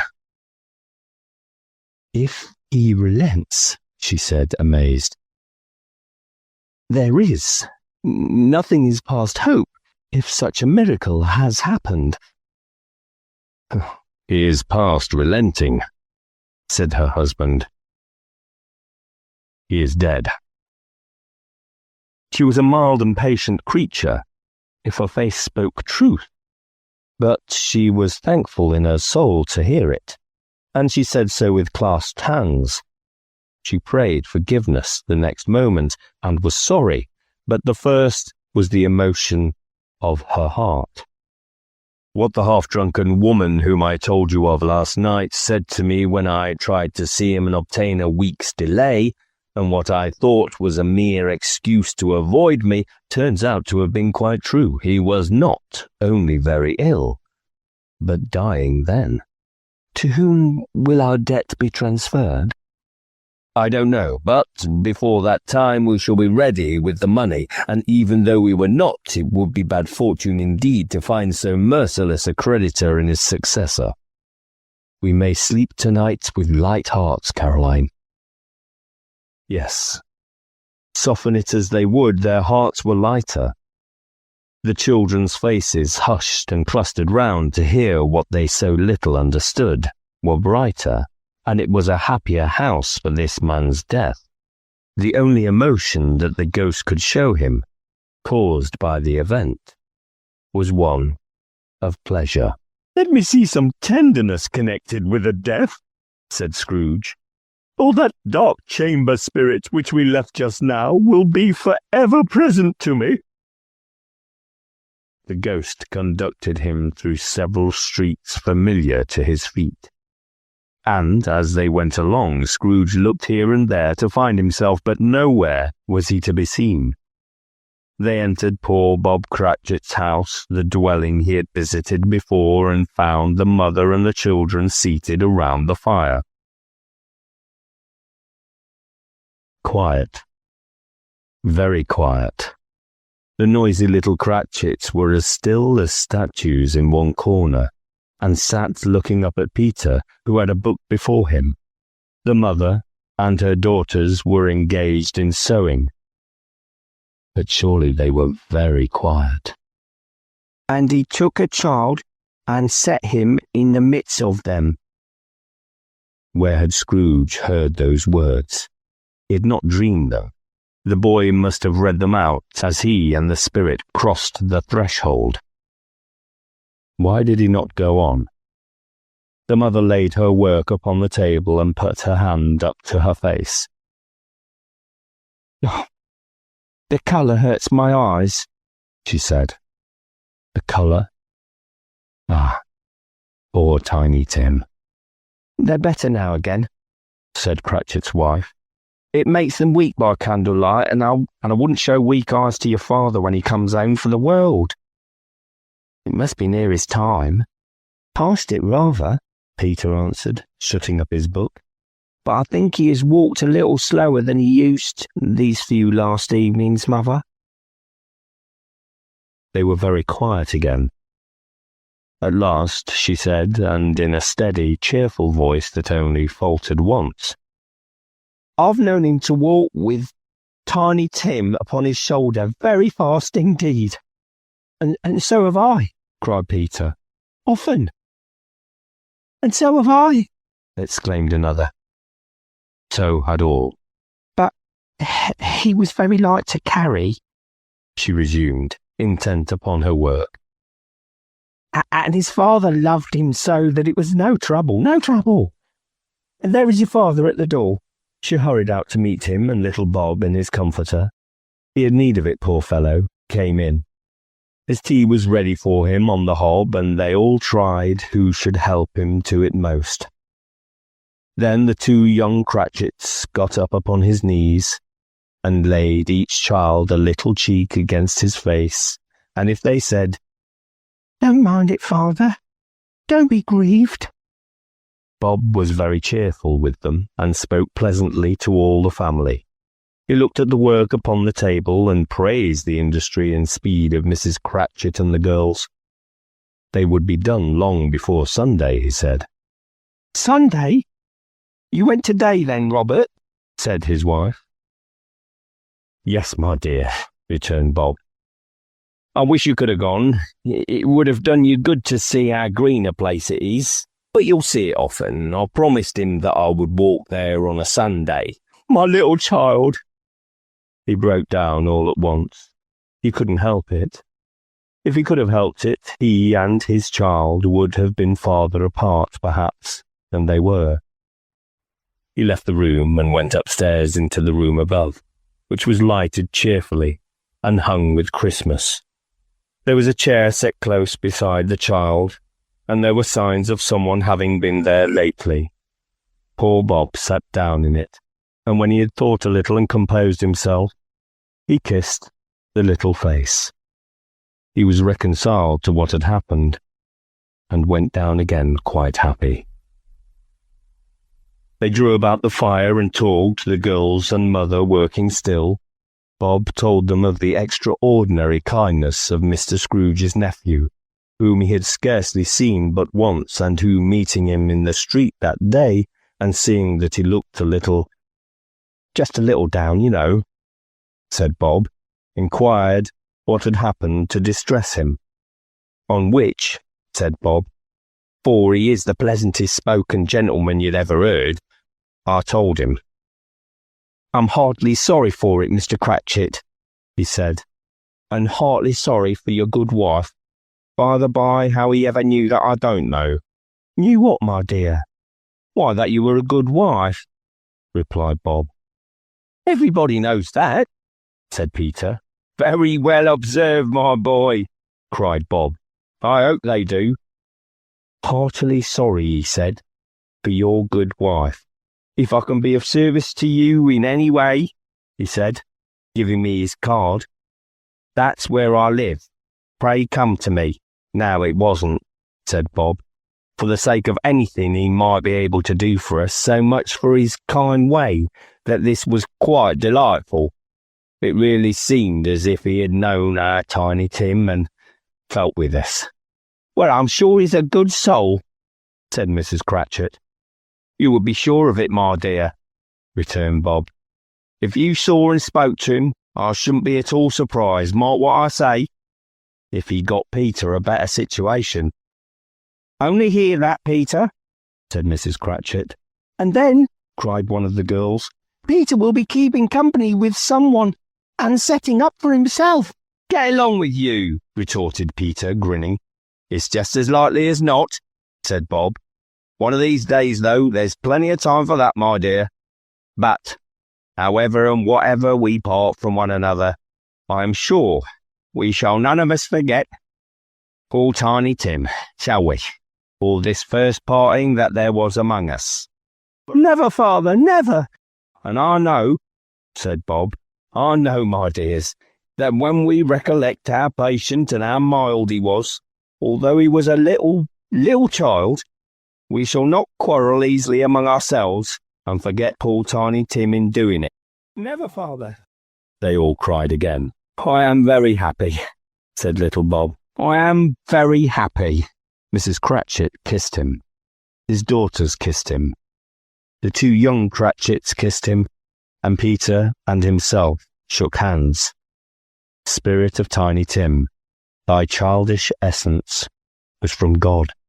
"Spectre," said Scrooge, "something informs me that our parting moment is at hand. I know it, but I know not how. Tell me what man that was whom we saw lying dead." The ghost of Christmas yet to come conveyed him as before, though at a different time, he thought. Indeed, there seemed no order in these latter visions, save that they were in the future, into the resorts of businessmen, but showed him not himself. Indeed, the spirit did not stay for anything, but went straight on, as to the end just now desired, until besought by Scrooge to tarry for a moment. "This court," said Scrooge, "through which we hurry now, is where my place of occupation is, and has been for a length of time. I see the house. Let me behold what I shall be in days to come." The spirit stopped. The hand was pointed elsewhere. "The house is yonder," Scrooge exclaimed. "Why do you point away?" The inexorable finger underwent no change. Scrooge hastened to the window of his office and looked in. It was an office still, but not his. The furniture was not the same, and the figure in the chair was not himself. The phantom pointed as before. He joined it once again, and wondering why and whither he had gone, accompanied it until they reached an iron gate. He paused to look round before entering. A churchyard. Here, then, the wretched man, whose name he had now to learn, lay underneath the ground.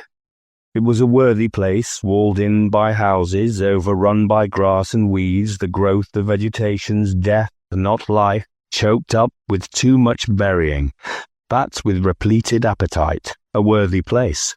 The spirit stood among the graves and pointed down to one. He advanced towards it, trembling. The phantom was exactly as it had been, but he dreaded that he saw new meaning in its solemn shape.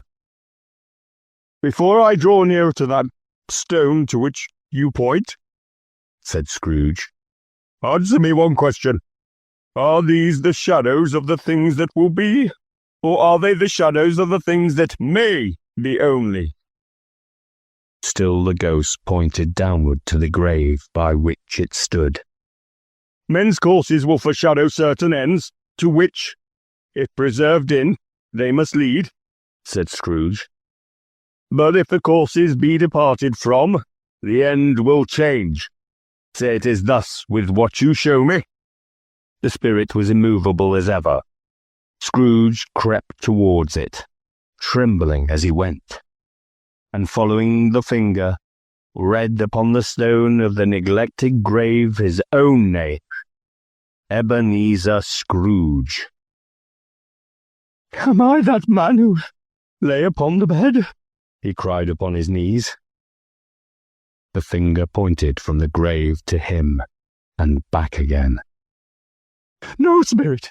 Oh, no, no!" The finger still was there. "Spirit!" he cried, tight clutching at its robe. "Hear me! I'm not the man I was. I will not be the man I must have been. But for this intercourse, why show me this, if I am past all hope?" For the first time the hand appeared to shake. "Good spirit," he pursued, as down upon the ground he fell before it, "your nature intercedes for me, and pities me. Assure me that I yet may change these shadows you have shown me by an altered life." The kind hand trembled. "I will honour Christmas Day in my heart, and try to keep it all the year. I will live in the past, the present, and the future. The spirits of all three shall strive within me. I will not shut out the lessons that they teach. Oh, tell me I may sponge away the writing of this stone." In the agony, he caught the spectral hand. It sought to free itself, but he was strong in his entreaty, and detained it. The spirit, stronger yet, repulsed him. Holding up his hands in a last prayer to have his fate reversed, he saw an alteration in the phantom's hood and dress. It shrunk, collapsed, and dwindled down into a bedpost. Stay 5. The end of it. Yes, and the bedpost was his own. The bed was his own. The room was his own. Best and happiest of all, the time before him was his own to make amends in. "I will live in the past, the present, and the future," Scrooge repeated as he scrambled out of bed. "The spirit of all three shall strive within me. Oh, Jacob Marley, heaven and the Christmas time be praised for this. I say it on my knees, old Jacob, on my knees." He was so fluttered and so glowing with his good intentions that his broken voice would scarcely answer to his call. He had been sobbing violently in his conflict with the spirit, and his face was wet with tears. "They are not torn down," cried Scrooge, folding one of his bed curtains in his arms. "They are not down, rings and all. They are here. I am here. The shadows of the things that would have been may be dispelled. They will be. I know they will." His hands were busy with his garments all this time, turning them inside out, putting them on upside down, tearing them, mislaying them, making them parties to every kind of extravagance. "I don't know what to do," cried Scrooge, laughing and crying in the same breath, and making a perfect lacoon of himself with his stockings. "I am as light as a feather. I am as happy as an angel. I am as merry as a schoolboy. I am as giddy as a drunken man. A Merry Christmas to everybody. A Happy New Year to all the world. Hello here." He had frisked into the sitting room, and was now standing there, perfectly winded. "There's the saucepan that the gruel was in," cried Scrooge, starting off again, and going round the fireplace. "There's the door by which the ghost of Jacob Marley entered. There's the corner where the ghost of Christmas present sat. There's the window where I saw the wandering spirits. It's all right. It's all true. It all happened." Really, for a man who had been out of practice for so many years, it was a splendid laugh, a most illustrious laugh, the father of a long, long line of brilliant laughs. "I don't know what day of the month it is," said Scrooge. "I don't know how long I've been among the spirits. I don't know anything. I'm quite a baby. Never mind. I don't care. I'd rather be a baby. Whoop!" He was checked in his transports by the churches ringing out the lustiest peals he had ever heard. clash, clash, hammer, ding, dong, bell, bell, dong, ding, hammer, clang, clash. Oh, glorious, glorious. Running to the window, he opened it and put out his hand. No fog, no mist. Clear, bright, jovial, stirring, cold, cold, piping for the blood to dance to, golden sunlight, heavenly sky, sweet fresh air, merry bells. Oh, glorious, glorious! "What's today?" cried Scrooge, calling downward to a boy in Sunday clothes who perhaps had loitered in to look about him. "Eh?" returned the boy, with all his might of wonder. "What's today, my fine fellow?" said Scrooge. "Today?" replied the boy. "Why, Christmas Day." "It's Christmas Day," said Scrooge to himself. "I haven't missed it. The spirits have done it all in one night. They can do anything they like. Of course they can. Of course they can." "Hello, my fine fellow. Hello," returned the boy. "Do you know the poulterers in the next street but one at the corner?" Scrooge inquired. "I should hope I did," replied the lad. "An intelligent boy," said Scrooge. "A remarkable boy. Do you know whether they've sold the prize turkey that was hanging up there? Not the little prize turkey, the big one." "What? The one as big as me?" returned the boy. "What a delightful boy," said Scrooge. "It's a pleasure to talk to him. Yes, my buck." "Oh, it's hanging there now," replied the boy. "Is it?" said Scrooge. "Go and buy it." "Walk!" exclaimed the boy. No, said Scrooge. "I'm in earnest. Go and buy it, and tell them to bring it here, that I may give them the directions where to take it. Come back with the man, and I'll give you a shilling. Come back with him in less than 5 minutes, and I'll give you half a crown." The boy was off like a shot. He must have had a steady hand at a trigger who could have got a shot off half so fast. "I'll send it to Bob Cratchit's," whispered Scrooge, rubbing his hands and splitting with a laugh. "He shan't know who sends it. It's twice the size of Tiny Tim. Joe Miller never made such a joke as sending it to Bob's will be." The hand in which he wrote the address was not a steady one, but write it he did somehow, and went downstairs to open the street door, ready for the coming of the poulterer's man. As he stood there, waiting his arrival, the knocker caught his eye. "I shall love it as long as I live," cried Scrooge, patting with his hand. "I scarcely ever looked at it before. What an honest expression it has in its face. It's a wonderful knocker. Here's the turkey. Hello, Whoop! How are you? Merry Christmas!" It was a turkey. He never could have stood upon his legs, that bird.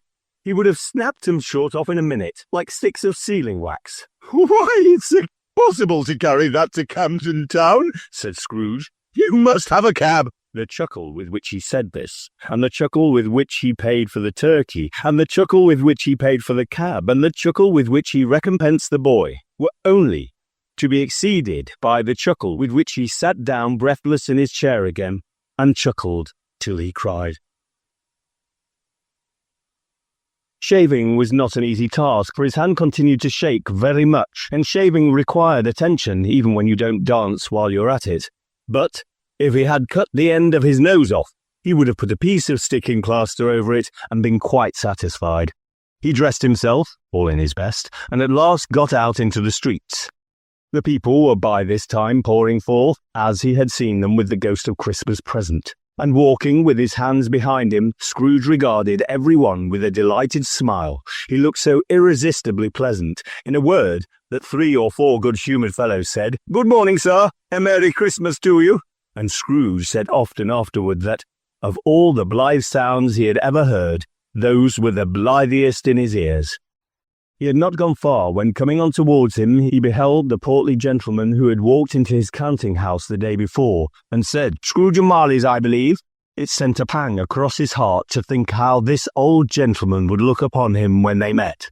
But he knew what path lay straight before him, and he took it. "My dear sir," said Scrooge, quickening his pace, and taking the gentleman by both his hands. "How do you do? I hope you succeeded yesterday. It was very kind of you. A Merry Christmas to you, sir." "Mr. Scrooge?" "Yes," said Scrooge. "That is my name, and I fear it may not be pleasant to you. Allow me to ask your pardon, and will you have the goodness—" Here Scrooge whispered in his ear. "Lord bless me," cried the gentleman, as if the breath were taken away. "My dear Mr. Scrooge, are you serious?" "If you please," said Scrooge. "Not a farthing less. A great many back payments are included in it, I assure you. Will you do me that favour?" "My dear sir," said the other, shaking hands with him, "I don't know what to say to such munificence." "Don't say anything, please," retorted Scrooge. "Come and see me. Will you come and see me?" "I will," cried the old gentleman, and it was clear he meant to do it. "Thank ye," said Scrooge. "I am much obliged to you. I thank you 50 times, bless you." He went to church and walked about the streets and watched the people hurrying to and fro, patted the children on the head and questioned beggars, and looked down into the kitchens of houses and up to the windows and found that everything could yield him pleasure. He never dreamed that any walk, that anything, could give him so much happiness. In the afternoon he turned his steps towards his nephew's house. He passed the door a dozen times before he had the courage to go up and knock. But he made a dash and did it. "Is your master at home, my dear?" said Scrooge to the girl. Nice girl, very. "Oh, yes, sir." Where is he, my love?" said Scrooge. "Oh, he's in the dining room, sir, along with mistress. I'll show you upstairs, if you please." "Thank ye, he knows me," said Scrooge, with his hand already on the dining room lock. "I'll go in here, my dear." He turned it gently and sidled his face in round the door. They were looking at the table, which was spread out in great array. For these young housekeepers are always nervous on such points, and like to see that everything is right. "Fred," said Scrooge.